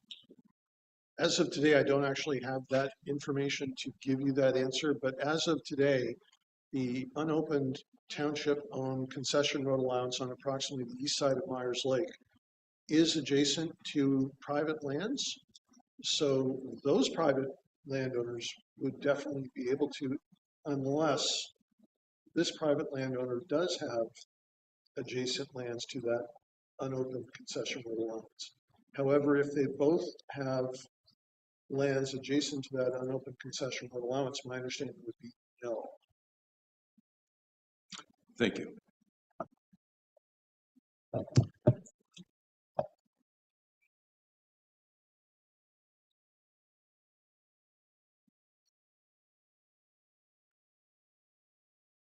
All right. I think we've discussed this at significant length. The motion I have is moved by Councillor Predko, second by Councillor Graziano. Gentlemen, we're about to read a motion.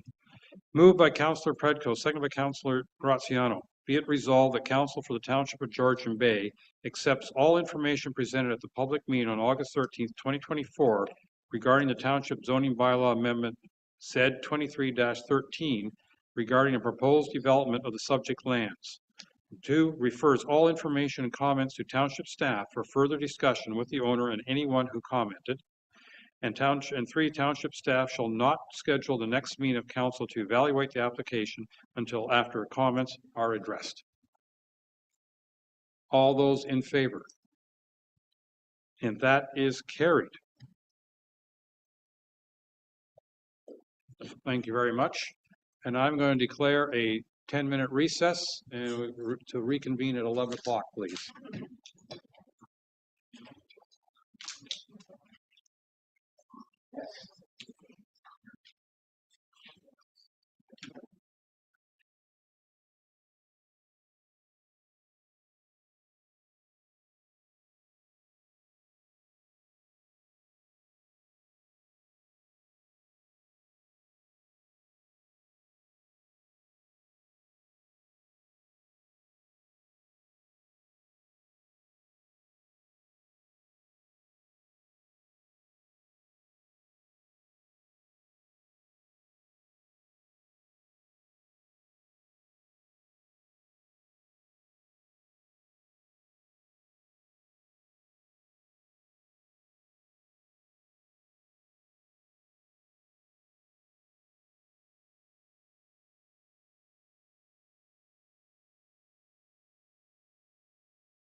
All right, are we ready to roll? Let's do it.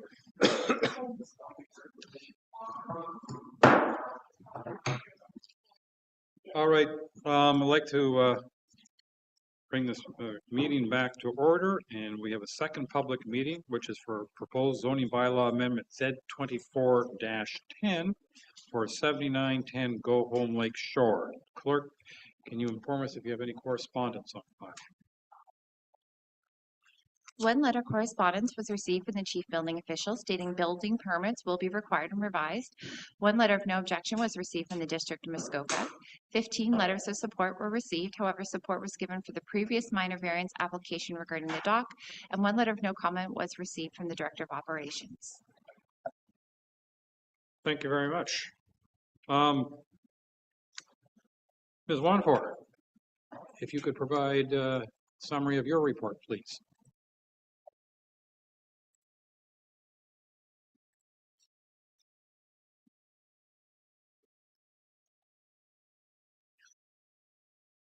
How do I get rid of this stuff?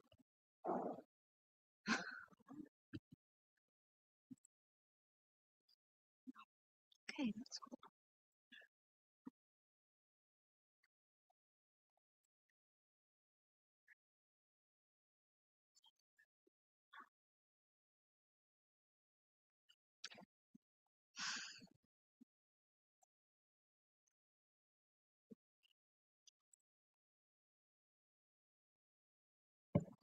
My apologies for the delay.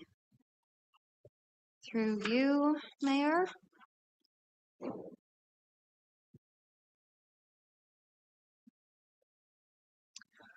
The subject property has approximately 70 meters of frontage and an area of 4,000 square meters on Go Home Lake. The lands are developed with a detached dwelling and shoreline structures. A fairly steep slope characterized by mature trees, native vegetation, and granite rock occupy the front yard. The lands are designated waterfront within the district and township official plans, being zoned shoreline residential type 1 and having type 2 fish habitat present along the shoreline. The purpose and effect of the proposed zoning bylaw amendment is to rezone the lands from shoreline residential type 1 to a shoreline residential type 1 exception zone to permit a dock having a width of 4.87 meters with a gazebo having an area of 12.97 square meters and a height of 3 meters.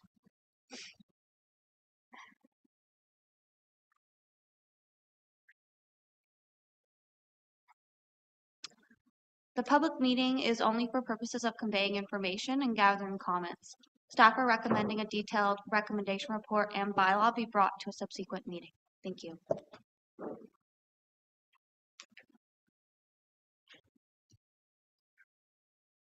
Thank you. Does the applicant or any members of the public wish to comment on this? Please come forward.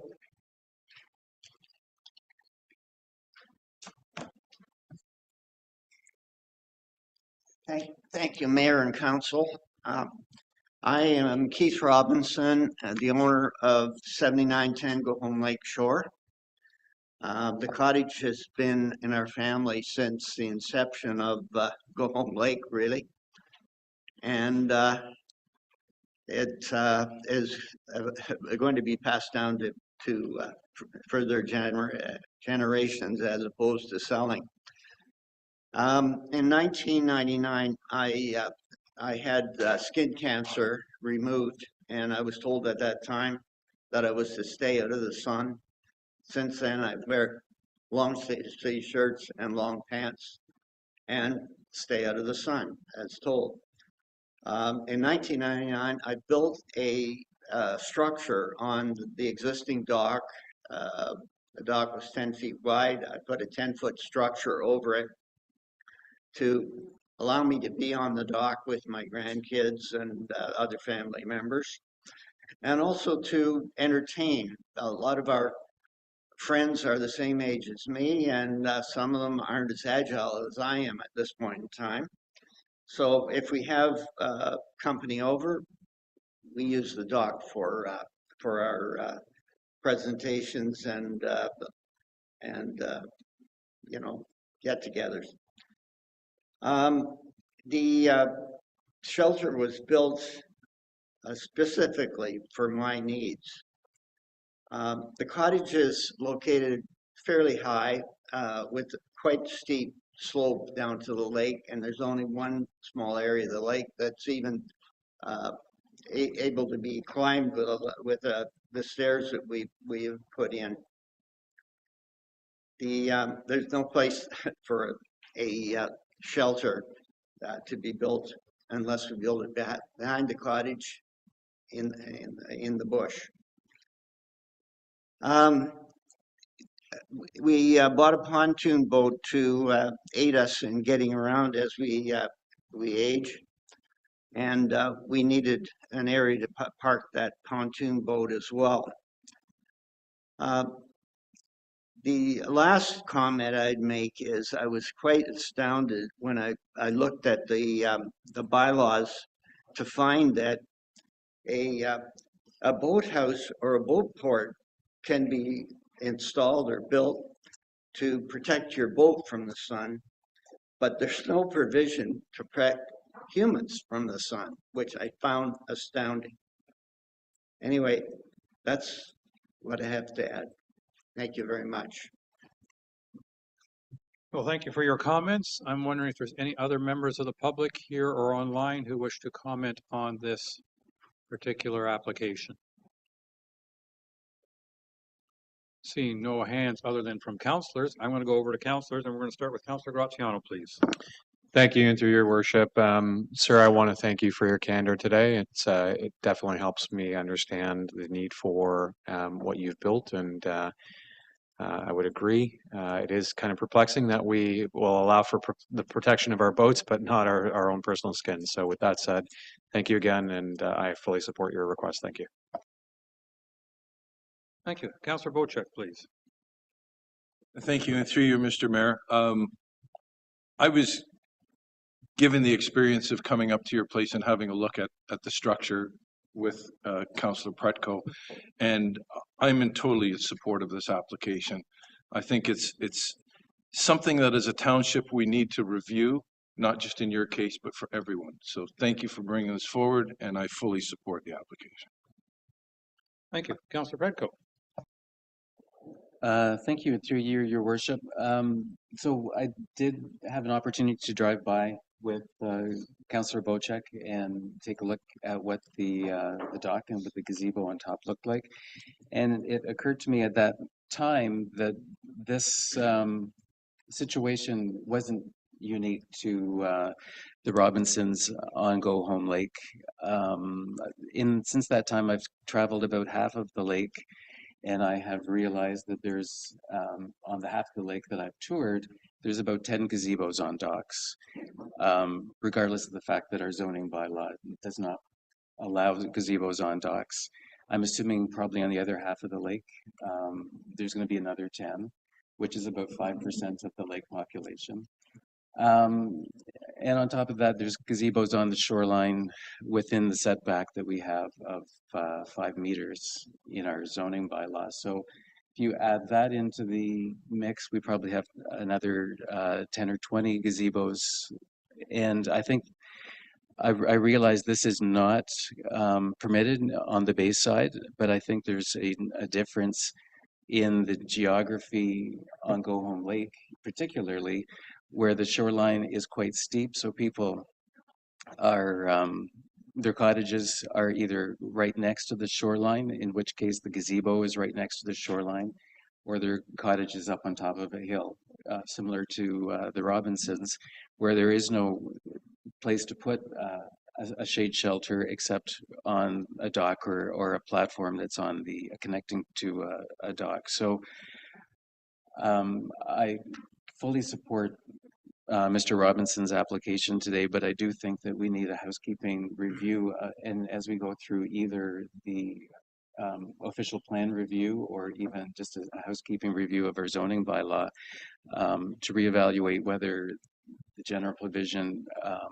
for gazebos needs to be adjusted, and I wouldn't suggest that we change the community plan provisions for gazebos, but for the general zoning bylaw, it may not be applicable to how people are living on their properties currently, given the easy access that people have to purchase these shelters.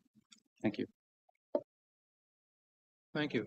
I find it very interesting, and Mr. Robinson's made this point as well, that in a fair portion of our township, you can have a boathouse, or you can have a dryland boathouse, or you can have a, so you guys put up your hands after. Okay. Councillor Hazelton, followed by Councillor Cooper. I'll make my.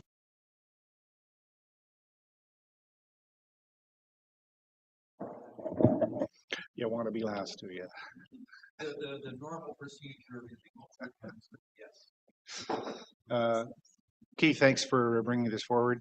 I think what you're seeking to accomplish here is something that is actually, as another councillor pointed out, something that is needed in our township in certain areas. So when I look at Go Home Lake, there's a lot of narrower shorelines or smaller shorelines.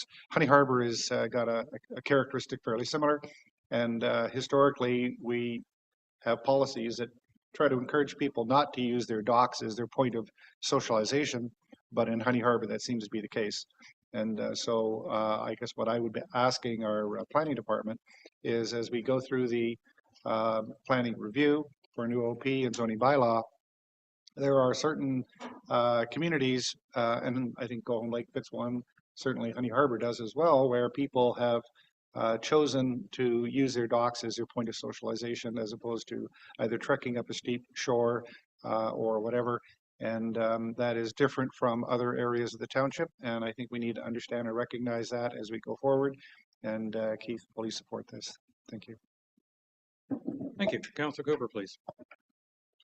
Well, thank you, Mayor, and thank you for letting me speak out of turn. But I just wanted to say that I'm very sympathetic to the point of view that has been expressed by my fellow councillors, Councillor Predko, etc. I think there are geographic or geological or whatever you want to call it, sort of site-specific issues, and really almost by ward, so to speak.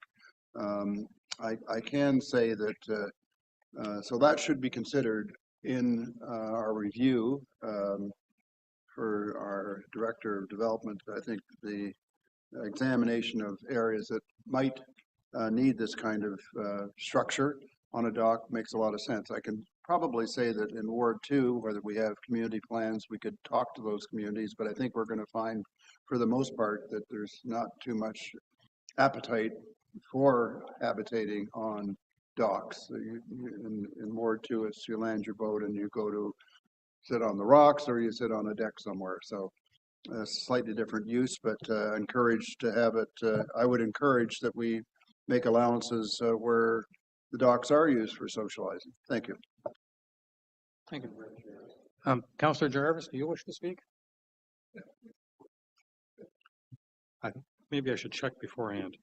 No, my comment is I find it interesting that in much of our township, we in an effort to protect most of the shoreline, and I mean the general rule is at least 75% of your shoreline should be in natural state, that we allow folks in the option of a boat house or a boat port or a dryland boathouse. Pick one. You can't have two or three. You can pick one. And if Mr. Robinson had built a boathouse, he would have been fine, in all likelihood. Especially a boathouse as small as a whatever this is, a 12 by 12 gazebo or something, or less than that. And so it seems to me that if you're allowed to build a boat port, why can't you build a gazebo, but not both? And I think that perhaps we may want to consider in the future in our official plan and zoning bylaws for at least portions of the township that a gazebo is added to one of the options of when you have a boat port, this, that, or the other. Because I'm thinking if he'd built a boat port, Mr. Robinson, and just floated his pontoon boat underneath the boat port, we wouldn't be here. He'd be legal. And so that's where I'm thinking that, under the and it's not like Mr. Robinson has two other structures, like a boathouse and a boat port elsewhere on the shoreline. He has a dock with a gazebo on it. So I personally, having been to site, I mean, Councillor Predkel may have forgotten that I was in the boat as well as Councillor Bochek when we went by. And so I've been there, I've seen it. And I can fully appreciate why a significant number of Mr. Robinson's neighbors aren't concerned with the structure. And so, like some of my colleagues here, I also think that this is a let me call it worthy application for an exception. And I fully agree with the motivation that it's nice to sit near the shore and be protected from the sun. So you have to keep moving your chair as the sun keeps changing its angle, but that's a separate issue. The motion that I have in front of me is moved by Councillor Hazelton and seconded by Councillor Bochek. Be it resolved that Council directs staff to prepare a recommendation report and bylaw for Council's consideration at a subsequent meeting for application Z24-10 for 7910 Go Home Lake Shore. All those in favor? And that is carried unanimously. Thank you. You're one step closer. All right. This concludes the Planning Act public meeting for zoning bylaw amendment Z 2410. All comments, questions, and concerns raised at the public meeting have been recorded and will be taken into consideration by staff prior to a recommendation being brought forward. So I therefore call this meeting closed at 11:19 a.m. All right. So that means we move on to the planning application staff reports. And the first report being for 2 Island 850 Georgian Bay Shore. And once I get past big pictures, I will read who's presenting, unless somebody wants to volunteer. Ms. Monfort, is this yours? Yeah, your microphone's on. Please go ahead. Through the mayor. The subject island is located in South Bay within the Honey Harbor coastal waterfront community, having an area of just over 3,000 square meters above the high water mark and a frontage of approximately 135 meters. The lands are designated waterfront within the district and township official plans, identified as having moderate to high archaeological potential and abut type 2 fish habitat. The property has a site-specific zone, being Shoreline Residential Island Type 2, Exception 51, and is serviced by a septic system. The lands are characterized by granite rock, and the areas above the high water mark contain mature trees.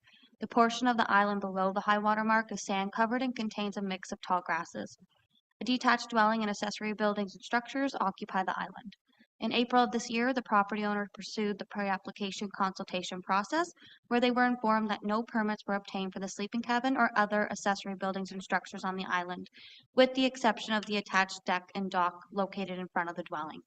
To facilitate development and bring the existing buildings and structures into compliance with the zoning bylaw, the proposed zoning bylaw amendment is required. The purpose of the proposed zoning bylaw amendment is to rezone the island from a Shoreline Residential Island Type 2 Exception 51 zone to a Shoreline Residential Island Type 2 Exception zone that reflects the development on the island.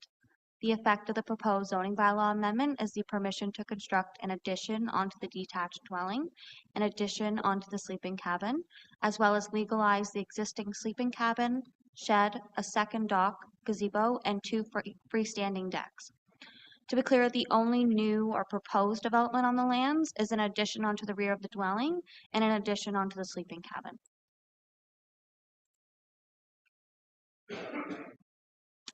A public meeting was held on July 9th for the purpose of conveying information and gathering comments. No members of the public were present to comment on or oppose the proposal. Members of council raised concerns regarding the elevation of the habitable buildings in relation to the high water mark. Concerns regarding the existing septic system location, elevation, and capacity were also raised by council, for which the chief building official advised that a review of the septic will take place at the building permit stage, and informed council that a holding tank is not an option, as it would not meet building code. A policy in our official plan identifies the regulatory flood elevation on Georgian Bay as 178.3 meters above Canadian geodetic datum. In accordance with Section 414 of the zoning bylaw, all buildings used for human habitation are required to have a minimum opening elevation of 178.3. Staff will ensure compliance with this provision at the zoning certificate stage.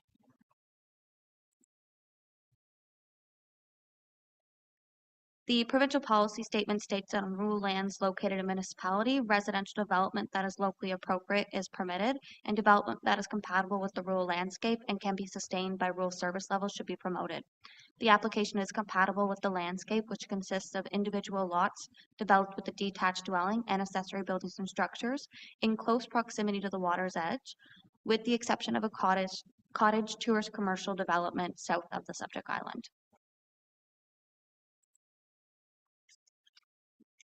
The district official plan states that the area municipal official plan shall contain more detailed policies addressing development in the waterfront area to implement the policy framework and deal with local matters.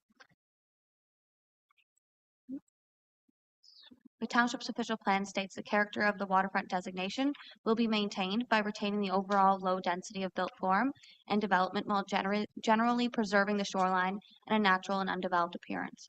Buildings or structures more than 2 stories plus a roof in height shall not be permitted. The dwelling will remain 1 story and have a total floor area of approximately 100 square meters or just over 1,000 square feet. The addition onto the dwelling will not be visible to lake users. Majority of the island remains in a natural state. The waterfront designation states that sleeping cabins shall not be permitted in the required shoreline or front yard setback as defined in the township zoning bylaw and shall be a maximum of 1 story in height. Policy states that the zoning bylaw shall address matters such as the use being accessory and the size being subordinate to the permitted residential use. The existing sleeping cabin and proposed addition to such comply with the minimum front yard setback of 20 meters and are set back even farther from the current water's edge. The addition has been limited to a single bedroom and will continue the existing roof line. The zoning bylaw permits sleeping cabins to have a gross floor area of 56 square meters. This sleeping cabin will have a gross floor area of 31.33 square meters and is subordinate in size to the detached dwelling.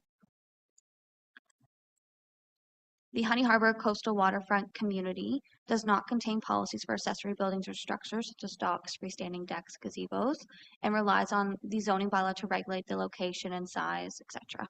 The official plan states that new or expansions to existing residential development shall be limited in size in the township zoning bylaw in order to protect the character of the area, and building design which lessens the impact on the surrounding landscape shall be encouraged.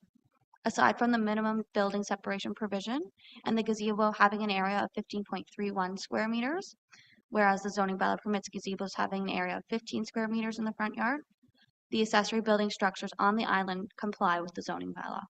The proposed expansion to the existing detached dwelling is limited in size, having an area of 7.63 square meters. Planning staff have completed a detailed analysis of the application and are recommending that council approve the application to rezone the island to a shoreline residential island type 2 exception zone that reflects the current and proposed development. Thank you. Thank you very much. Council, any comments or questions? Councillor Bochek, please. Thank you, through your mayor, and thank you for the presentation. I don't have any real issue with what's being proposed on the interior of the island, but I do have some questions, and perhaps you could refresh my memory because I think we discussed this previously, that currently there is 2 full-size docks on the property in South Bay, and one is designated as a walkway. But there's a 3rd shore platform which is designated as a, think of the word that was used on the survey. Regardless, there's a 3rd platform, And I think if I remember correctly, that at certain times of the year, the dock is removed from one side of the island and brought around to the other side, if I'm not mistaken, but perhaps you could clarify for me. In South Bay, in that ward, is 2 docks allowed, and is the third dock, which is a shore platform, legal? Through the mayor, I can confirm that the property is allowed to have 2 docks. 2 docks are permitted on that island. In terms of the shore platform you're speaking of, I believe it's the freestanding deck shown on the survey. And that is a freestanding deck. It is not a dock. It is through the mayor, it is along the high water mark, yes, and that is part of this application. We are legalizing that structure. Yeah. Thank you. Councillor Jarvis, please. Yeah, just a point of clarification. The sill height on the required sill height is 178 point, was it 3? Through the mayor, the minimum opening elevation for habitable buildings is 178.3. That is correct, yes. Okay, and you note that the bunkie sill entrance height is 178.19, so it doesn't meet that criteria, correct? Through the mayor, the survey is showing the sill as 178.19 for the existing sleeping cabin, and the applicant will be required to comply with our current 178.3 minimum opening elevation. Thank you, appreciate that. I only lament that we have the high water mark noted in the survey, but no other height indicators. And we all know that that's a pretty low-lying piece of land. And in 2020, that 177.4 would have been basically where the water level was, without any surge created by a west wind. So that's my concern. Other than that, appreciate the report. Thank you. Thank you. Councillor Cooper, please. Yes, thank you for the report and a lot of good information. I think more has come forward today. We saw this, I think, in July. I just was curious, have we issued in the past any permits for infill? Because I'm seeing basically an area between one part of the island and the other that's sand and a rock wall. Was there any approvals given for this infill? Because I very much doubt this formed naturally. So I'd like to know if there is anything of the sort. And you're not taking it into account in terms of acreage, is my read of this. It's basically about a quarter of an acre. I think it's 10,000 square feet or so. So it's basically a quarter of an acre in total that's above the high water mark. I think is what you've noted, 3,000 square meters, or a little over. But I just had a question between when you look at some of the pictures, you can see there's basically a stone break wall that's been built and sand infill. When, if ever, was there any approval given to do that work? Just curious. Through the mayor, I did not locate any fill permits for this property. I did speak to the bylaw team and they informed me that there is a site alteration bylaw, but that took effect in November of 2014. So any works done previous, they would not be able to essentially enforce that bylaw. And through the mayor, I do want to note that historic aerial imagery shows that majority of that island appears to be sand since at least 2008. Again, it's hard to tell what was there versus what was brought in, if any. But I just wanted to make that clear. Point of clarification. So no permits that you're aware of, but there's infill. Thank you. Thank you. Any other comments or questions?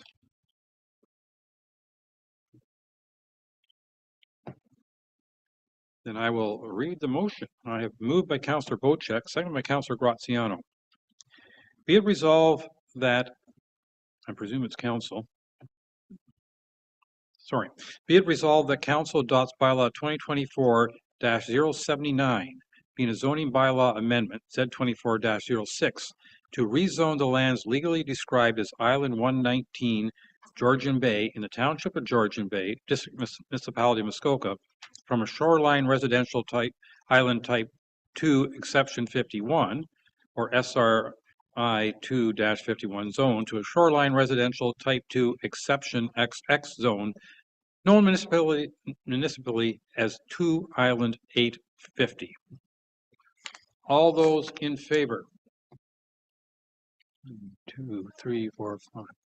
That has passed with at least one councillor against. All right.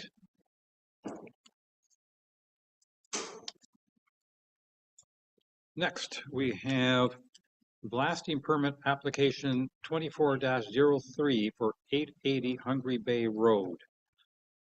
Ms. McCabe, I believe that's your application to discuss. Thank you, Your Worship. I'll just share my screen.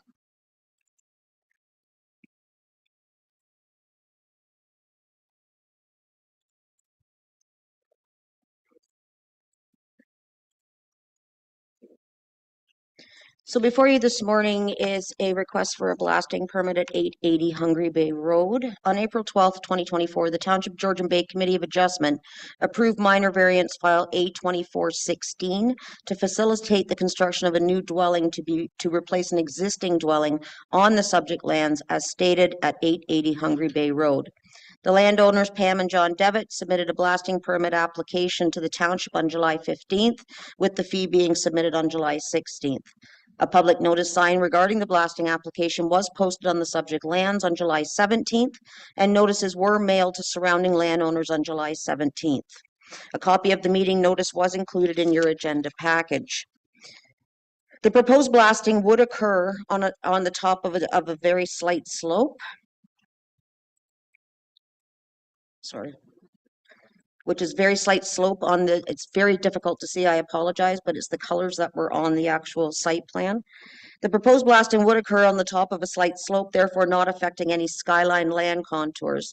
The applicant has advised that the blasting will allow for the new dwelling to be set lower into the grade than would be otherwise possible, lowering the overall building height and eliminating the need for the visual impact of decks, stairs to access the shoreline area. The proposed blasting would accommodate the replacement of an existing dwelling on the lands with a new dwelling that was approved by the Committee of Adjustment. As of the date of Council's consideration of this application, there was only 27 days written notice was provided to the landowners within 700 meters of subject lands. Bylaw for the blasting does require a minimum of 30 days by the township's bylaw. This was due to the applicant not being aware they required a blasting permit upon the issuance of their building permit.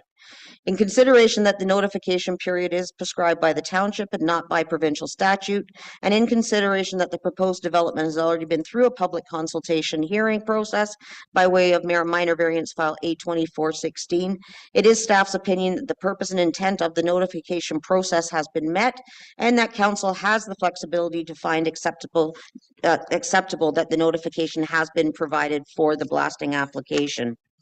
The applicant has advised a staff that it's going to be approximately 204 cubic meters of combined loose and blasted material that will be removed from the shoreline within 20 meters of the high water mark and removed from the site to a depth of approximately 1.2 meters. There will be additional material that will be removed from the area that is not regulated by the blasting bylaw beyond the 20 meters from the high water mark. I believe the owners are here today if you have any further questions of council, but staff are recommending that we move forward with this blasting permit application, and we are in support of it. All right, thank you very much. Council, any questions in regard to this application? All right, Councillor Bocek, Jarvis, and Graziano, please. Thank you. And through you, Mayor, after review of the application last month and this month, I don't really see any reason to hold up the application. In Township of Georgian Bay, in certain areas, you can excavate topsoil. Certain areas you have to blast out rock. There's not much of a choice, and one of our main concerns at all committees of council is the view from the canoe. And by bringing this down lower, if it makes it a better view from the canoe, I'm in total support of it. So this councillor has no issues with this application. Thank you. Thank you. Councillor Jarvis, please.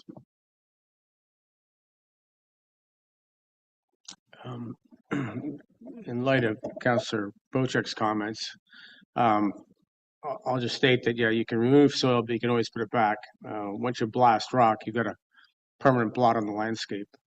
I have a fundamental disagreement with anybody that wants to blast rock.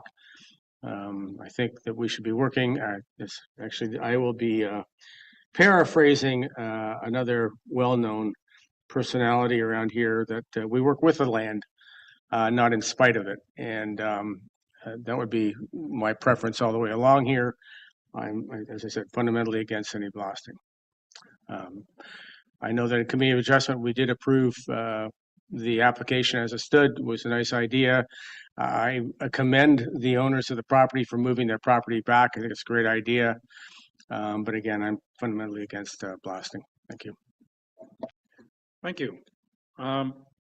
Councillor Graziano, please. Thank you, and through your worship. I endeavored to take a ride by boat to visit the site, and given the topographical issues that, excuse me, they're confronted with, I absolutely agree with the application. I also wish to state that yes, by bringing it lower into the ground rather than, excuse me, building upwards, it definitely conforms with the overall preference of the lake, and as such, I will agree with this and support it. Thank you. Thank you. Councillor Petco, please. Thank you, and through you, your worship. I just wanted to confirm I know we had 204 cubic meters, but the depth that the blasting request is for is about 1.2 meters in total? Through you, your worship, yes, 1.2. Okay, thank you. And I mean, looking at the construction photos, I can see how they have found themselves in this situation. Thank you. Thank you. Councillor Cooper, please. Thank you, Mayor, and I'll be very brief. I tend to sort of land in the same spot as Councillor Jarvis. I think we work with the land as opposed to try and alter it, especially Canadian Shield. So I can't support an application like this. Thank you. Thank you. Councillor Hazelton, do you wish to make a comment? Okay. With that, oh, excuse me, I apologize. I have moved by Councillor Petco, second by Councillor Cooper.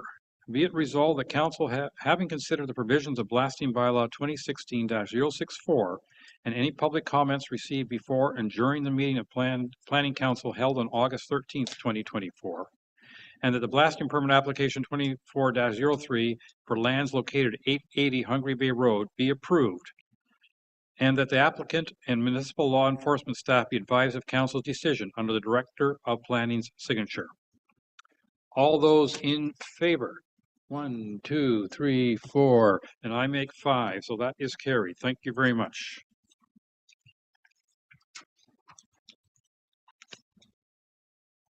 Our next application is applications S2006-8 and C2006-9 for 40 and 50 Lone Pine Road extension of draft plan approval. Ms. McCabe. Thank you, Your Worship. The application before you, the request before you this morning is for Council's support for another additional extension to the draft plan approval for the development known as IB Amonsen Real Estate Limited, and it was granted draft plan approval by the Ontario Municipal Board in 2009 for a period of 5 years. I'll just show you the location map here. As you can see, it's right in the urban center of Port Severn. The recommendations of this report do align with the township's strategic direction goal to protect and preserve our natural environment and are set out in the township's 2022 to 26 strategic plan. On June 24th, I apologize. On June 4th, 2024, the District of Muskoka received a request from the applicant for a 2-year extension to draft plan approval. This is for both a plan of subdivision and also a plan of condominium. On June 7th, 2024, district staff circulated the extension request to township planning staff for comment. Draft plan approval would have lapsed on June 7th, 2024. However, the development is currently the subject of an interim 30-day extensions which have been granted by the District of Muskoka while the district and township staff complete their consultations and reviews of the file. District and municipal staff have met with the developer to discuss moving forward and any outstanding issues. I would like to point out that this is the fourth request for extension of draft plan approval, with previous extensions requests in July 2016, September 2019, and June 2022. The developer has advised staff that he has experienced a number of constraints in the process, including COVID, and also a drop in the economy that would deter the ability to develop the lots as well as purchasers of the properties. Township planning staff generally concurs that the developer's justification is an accurate assessment of the status of this development. However, none of the conditions of draft plan of subdivision nor the conditions of draft plan of condominium have been satisfied. Staff are of the opinion that the developer will require the 2-year time frame for the draft plan extensions to satisfy all of the conditions of the approval. It is in the interest of the Township of Georgian Bay to see this development and all developments proceed to final approval and registration in a timely manner. Time limits to draft plan approval do provide approval authorities with a sunset clause that is useful in circumstances where there is no reasonable prospect of a subdivision achieving final approval and registration, or where the subdivision no longer conforms with applicable planning policies or other regulatory or agency requirements.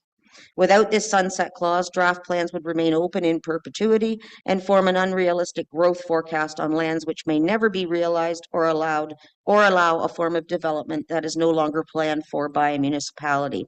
This also has the potential to hinder other development applications if combined growth forecasts exceed projected population growth, water and sewer servicing capacities, and public service capacities. For the reasons discussed in this report, it is planning staff's recommendation that the District of Muskoka be advised that the Township of Georgian Bay does support a 2-year draft plan extension for IB Amonsen Real Estate Limited, the applications being S2006-8 and C2006-9, being a draft plan of subdivision and a draft plan of condominium. I would like to point out to Council as well that the developer is here this morning if you have any questions. Thank you very much. Councillor Bocek.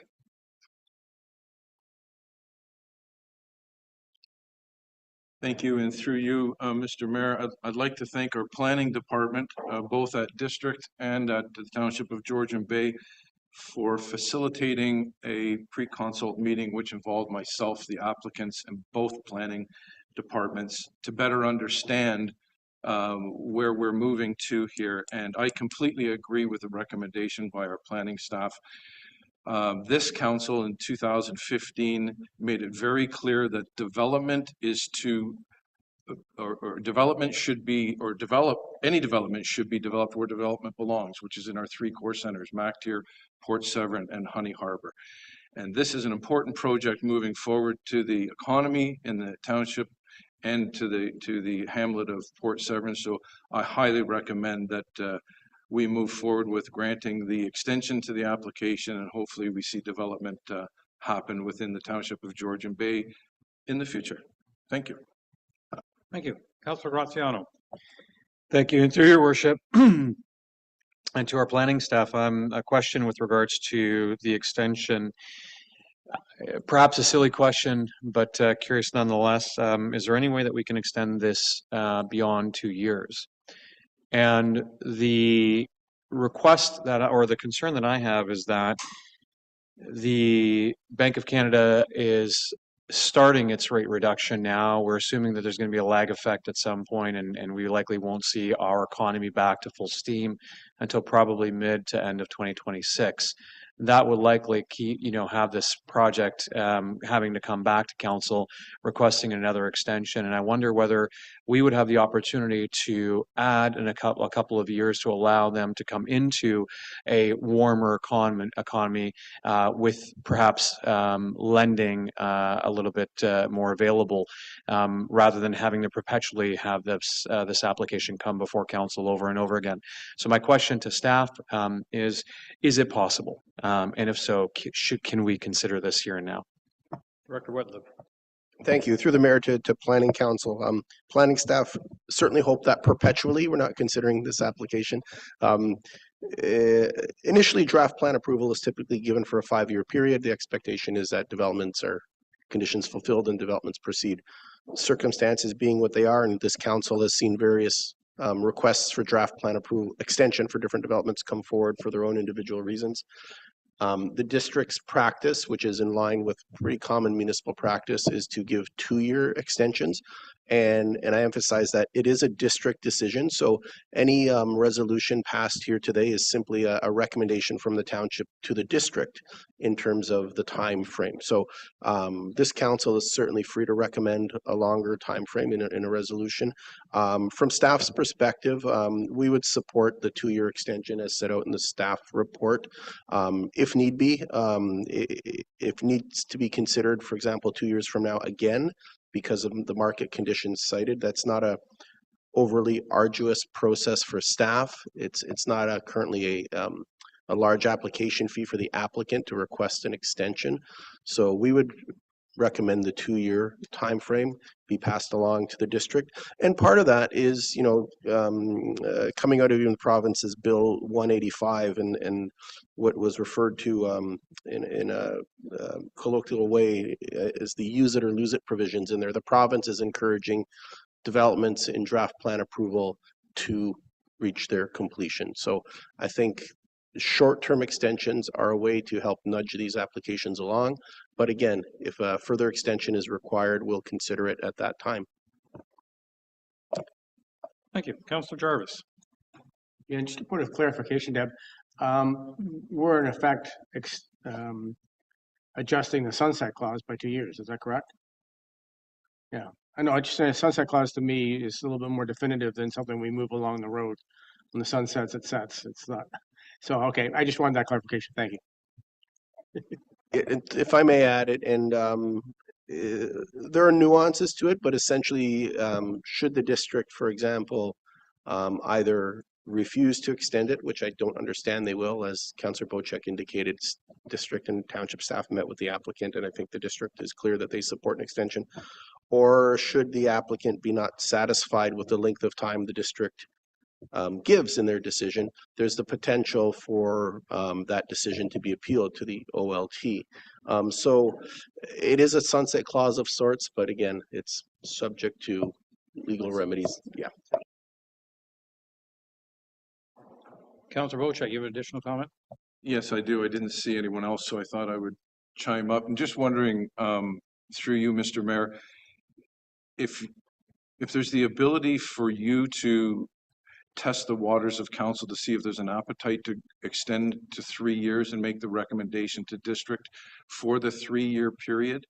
I would hate to see this application be denied, knowing that it's recommended for the 2-year, but I think the 3-year based on the economy would be a smart move.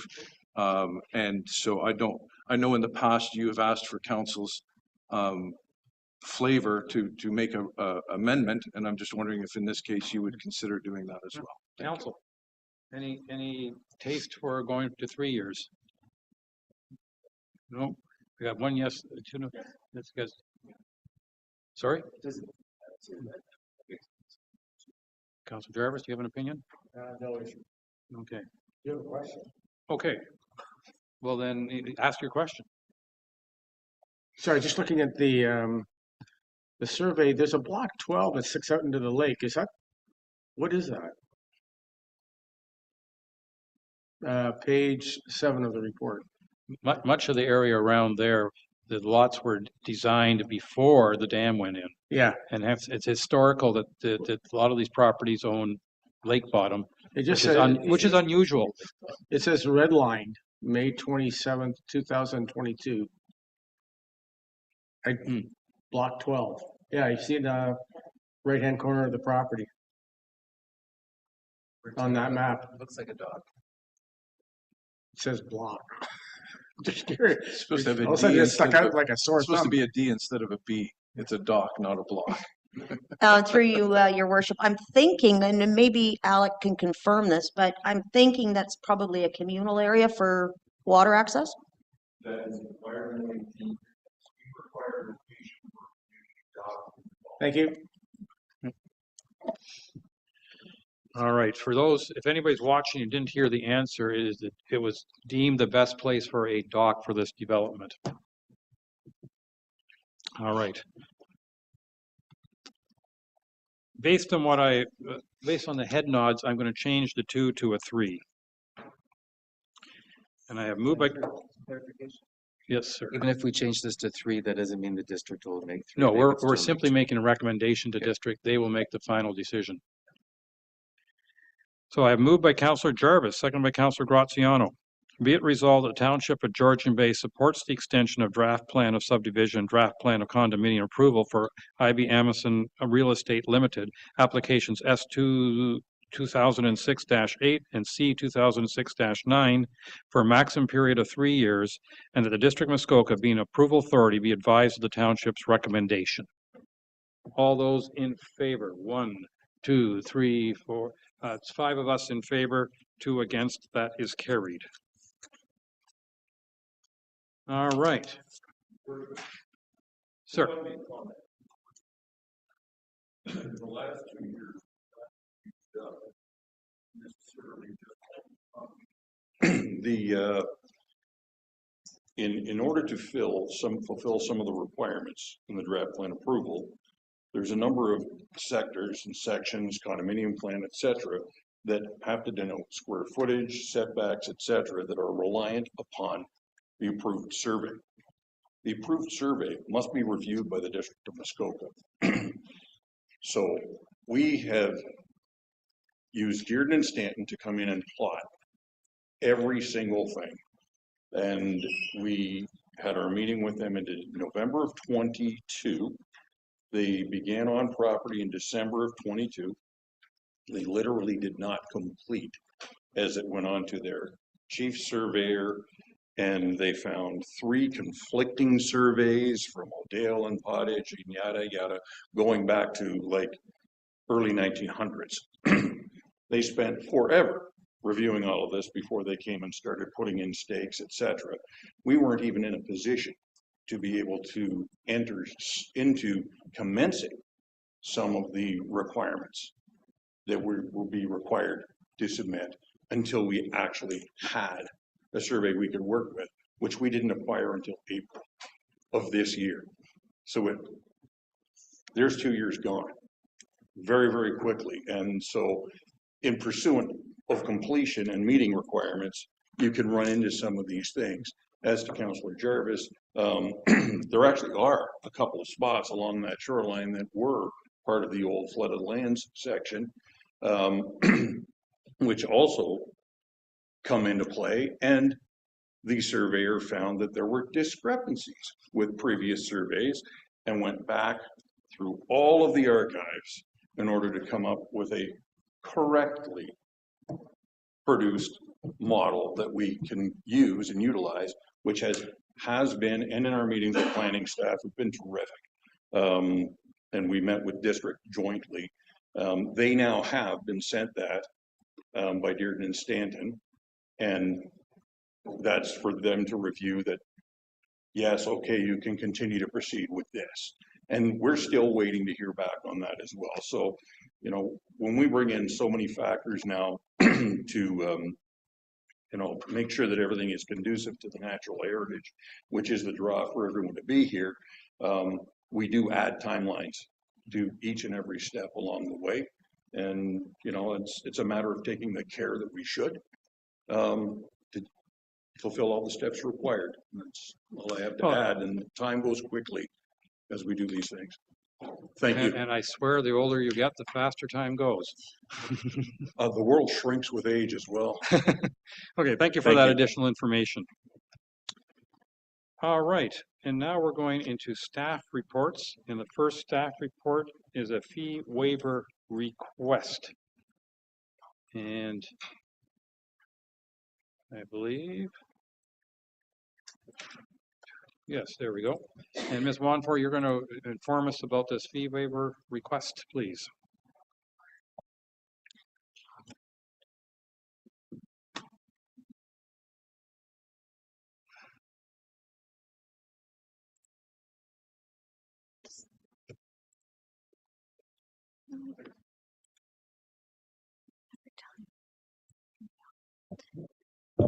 Through the mayor, staff received a letter from Keith and Gwen Robertson requesting a refund of $1,200 for their minor variance application A2433. A building permit was applied for in 2021 for the subject dock, but was never issued due to an issue of compliance with the zoning bylaw.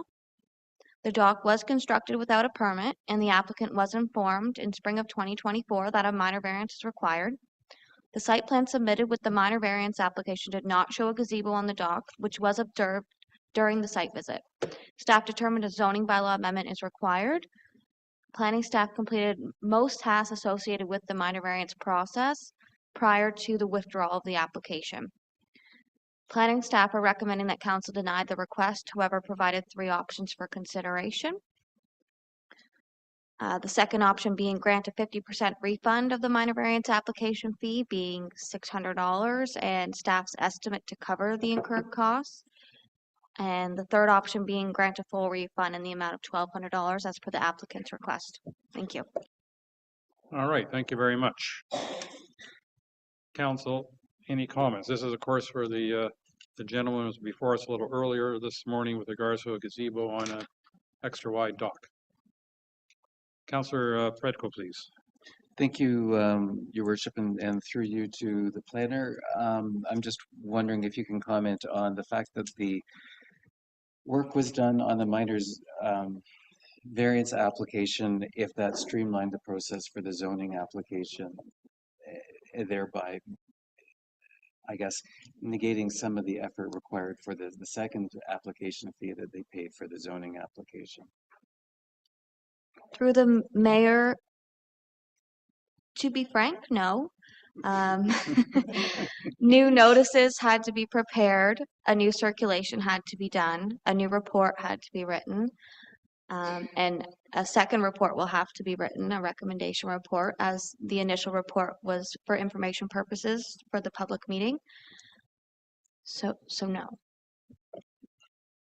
All right, well, thank you. I'm sure from their perspective, they don't appreciate the effort that goes into the second application, but thank you.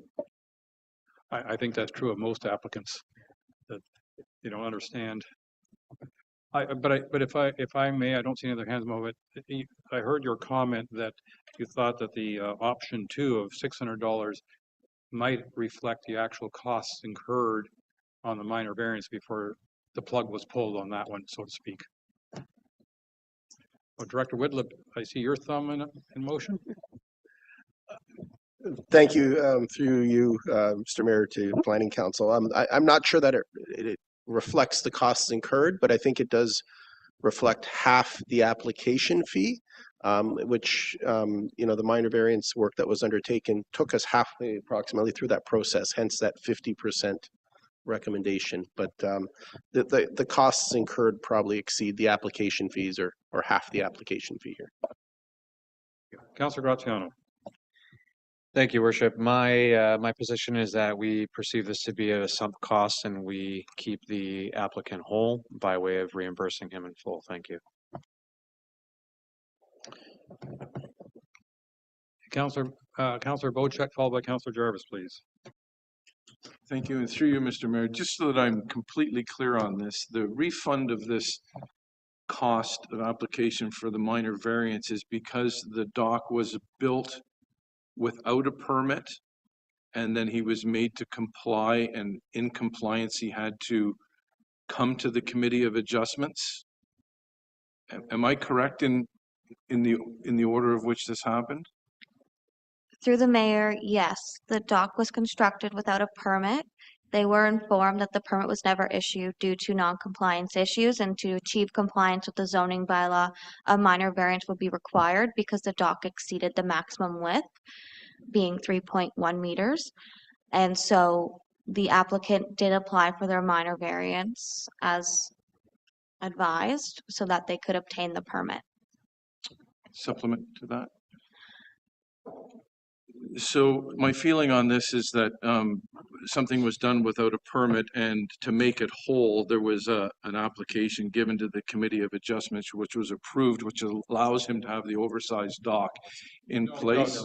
No, the application never got in front of the Committee of Adjustment because when they did a site visit, they That's what I- discovered that there was a gazebo, hence the minor Okay. variance wouldn't do it. Thank you. That's exactly what I was looking. So I'm in agreement with that answer. I'm in agreement with Councillor Graziano on this, that we should make the applicant whole. Thank you. Should. Councillor Jarvis. We just heard from Strategy Corp that we got to figure out some way of making sure that every costs for doing things like this are properly accounted for. And in my mind, work was done. Subsequently to that work being done, something was found to be out of compliance and more work needed to be done. I think it's beholden on the owner of the property to properly reimburse us for that type of work. So I'm in favor of option A. Thank you. Director Whitlam. If it would help, and just to be clear, had the applicant fully disclosed all the details on the site, including the gazebo, and I think there was one other structure on the site that was not included on the plan at the time of minor variance application, it would have been flagged at that point. We would have redirected the applicant to a zoning bylaw amendment at that point rather than going halfway through the minor variance process. It's unfortunate that it took the site inspection, and I think that underscores the importance of site inspections, but it's unfortunate that it took that to determine the issue with the gazebo. Thank you. Any other comments? I'm going to be boringly predictable because I've heard somebody's one vote for, or a couple of votes for option 3 and one vote for option 1. I think option 2 is actually the most fair one, in the sense that the process of the minor variance went halfway, is my thinking.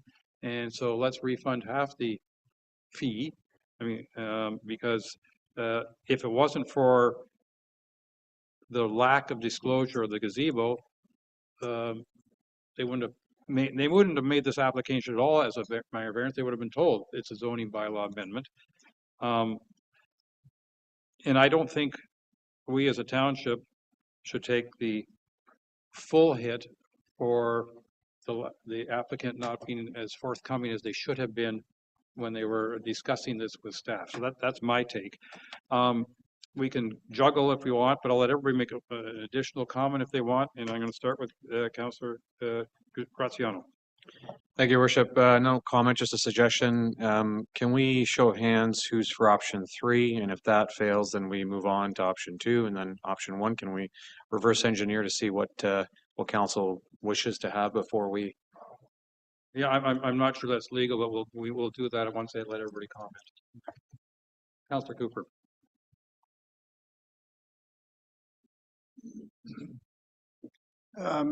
I think compromise is probably sensible. I would go to option 2. Thank you. Thank you. Councillor Hazelton.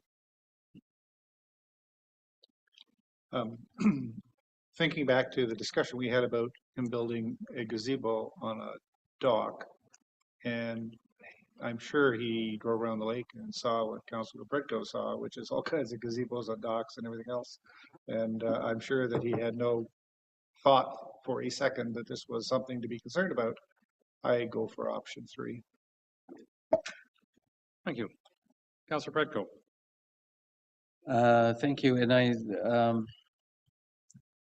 having spoken to the Robinsons, I think at the moment when they had the site inspection,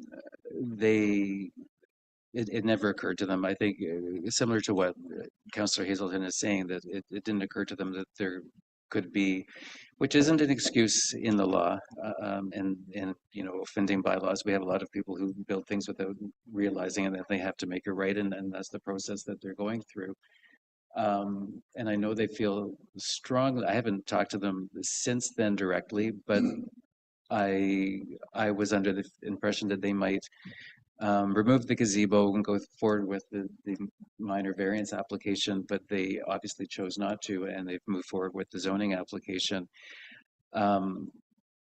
I think they've gone through the process in good faith. I don't believe that they were trying to hide anything or minimize the responsibility that they needed to take for the build. You know, I would be comfortable with option 2 or 3, and I believe the Robinsons would be too, but we'll see where council lands. Any other comments? I'm hearing more going for option 3, so I'm going to read the motion for option 3, and we'll see how that goes.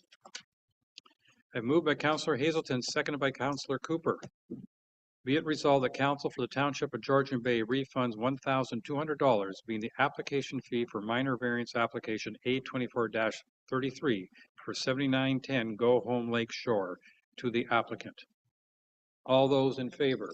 1, 2, 3, 4, and I'll make it 5, and that is carried. Thank you. You may. Something I should have asked previous to making this decision, but I'm comfortable with my decision.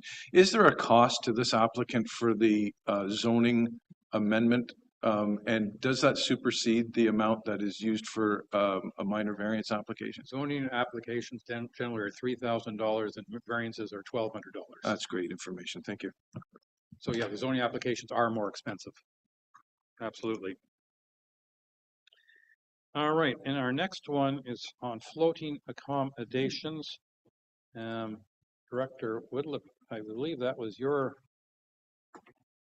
report.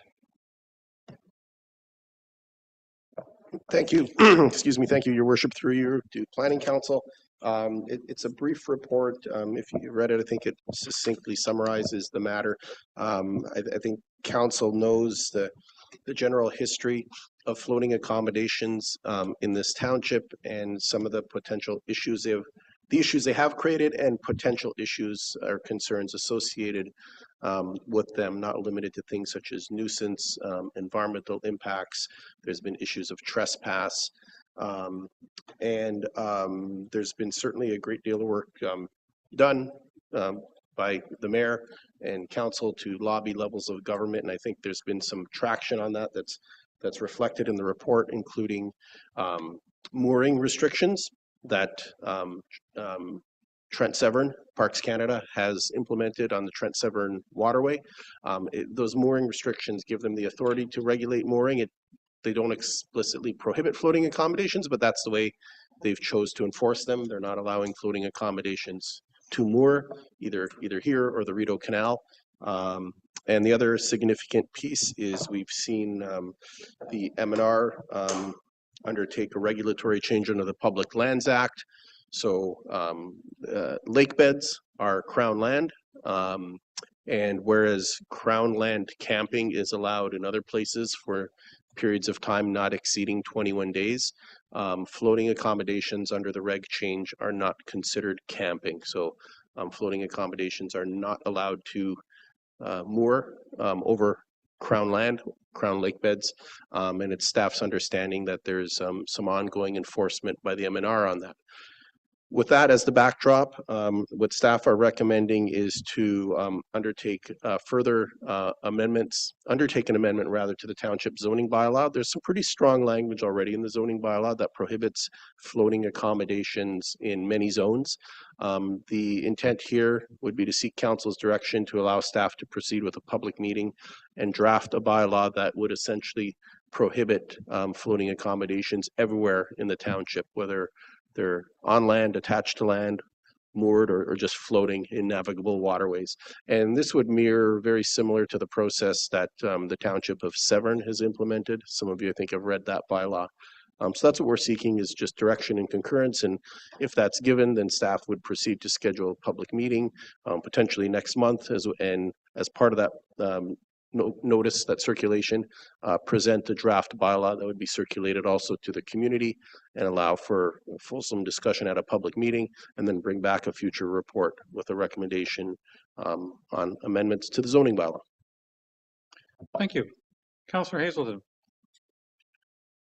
Got in there first. Quick question. I think you said that it would control these things in all areas of the township.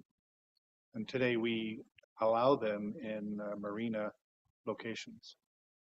We have one that has currently been in existence for a long time.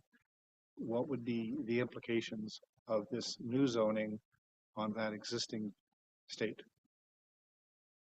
So through the mayor, well, I'm not familiar with the particulars of that structure.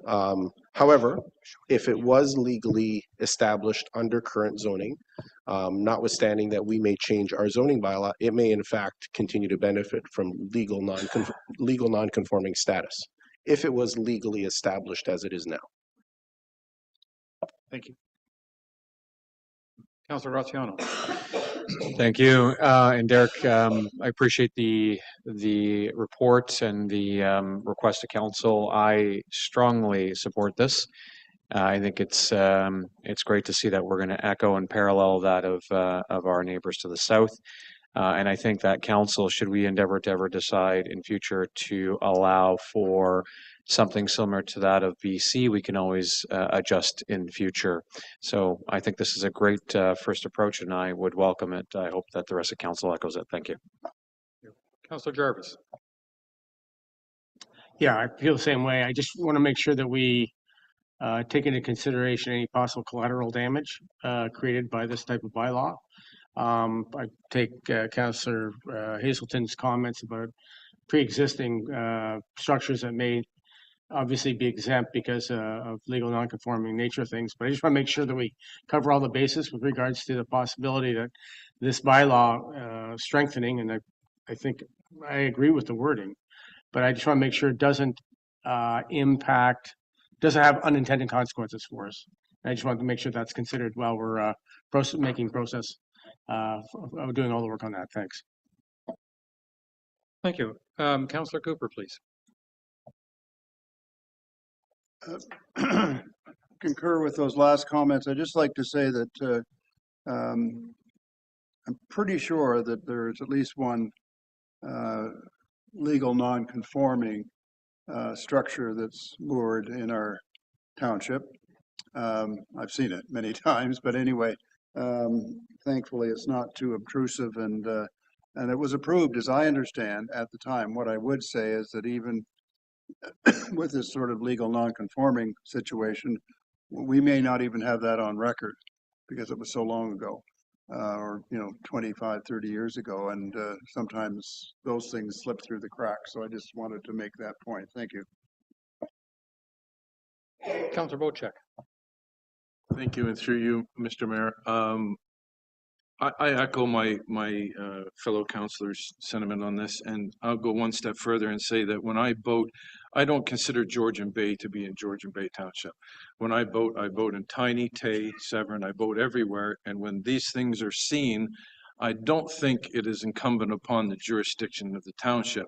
And so my recommendation to our planning department is this is an ongoing problem now on Georgian Bay, and perhaps in your endeavors, you could perhaps warn or advise our neighboring townships that this is a practice that's happening and they should be aware of it.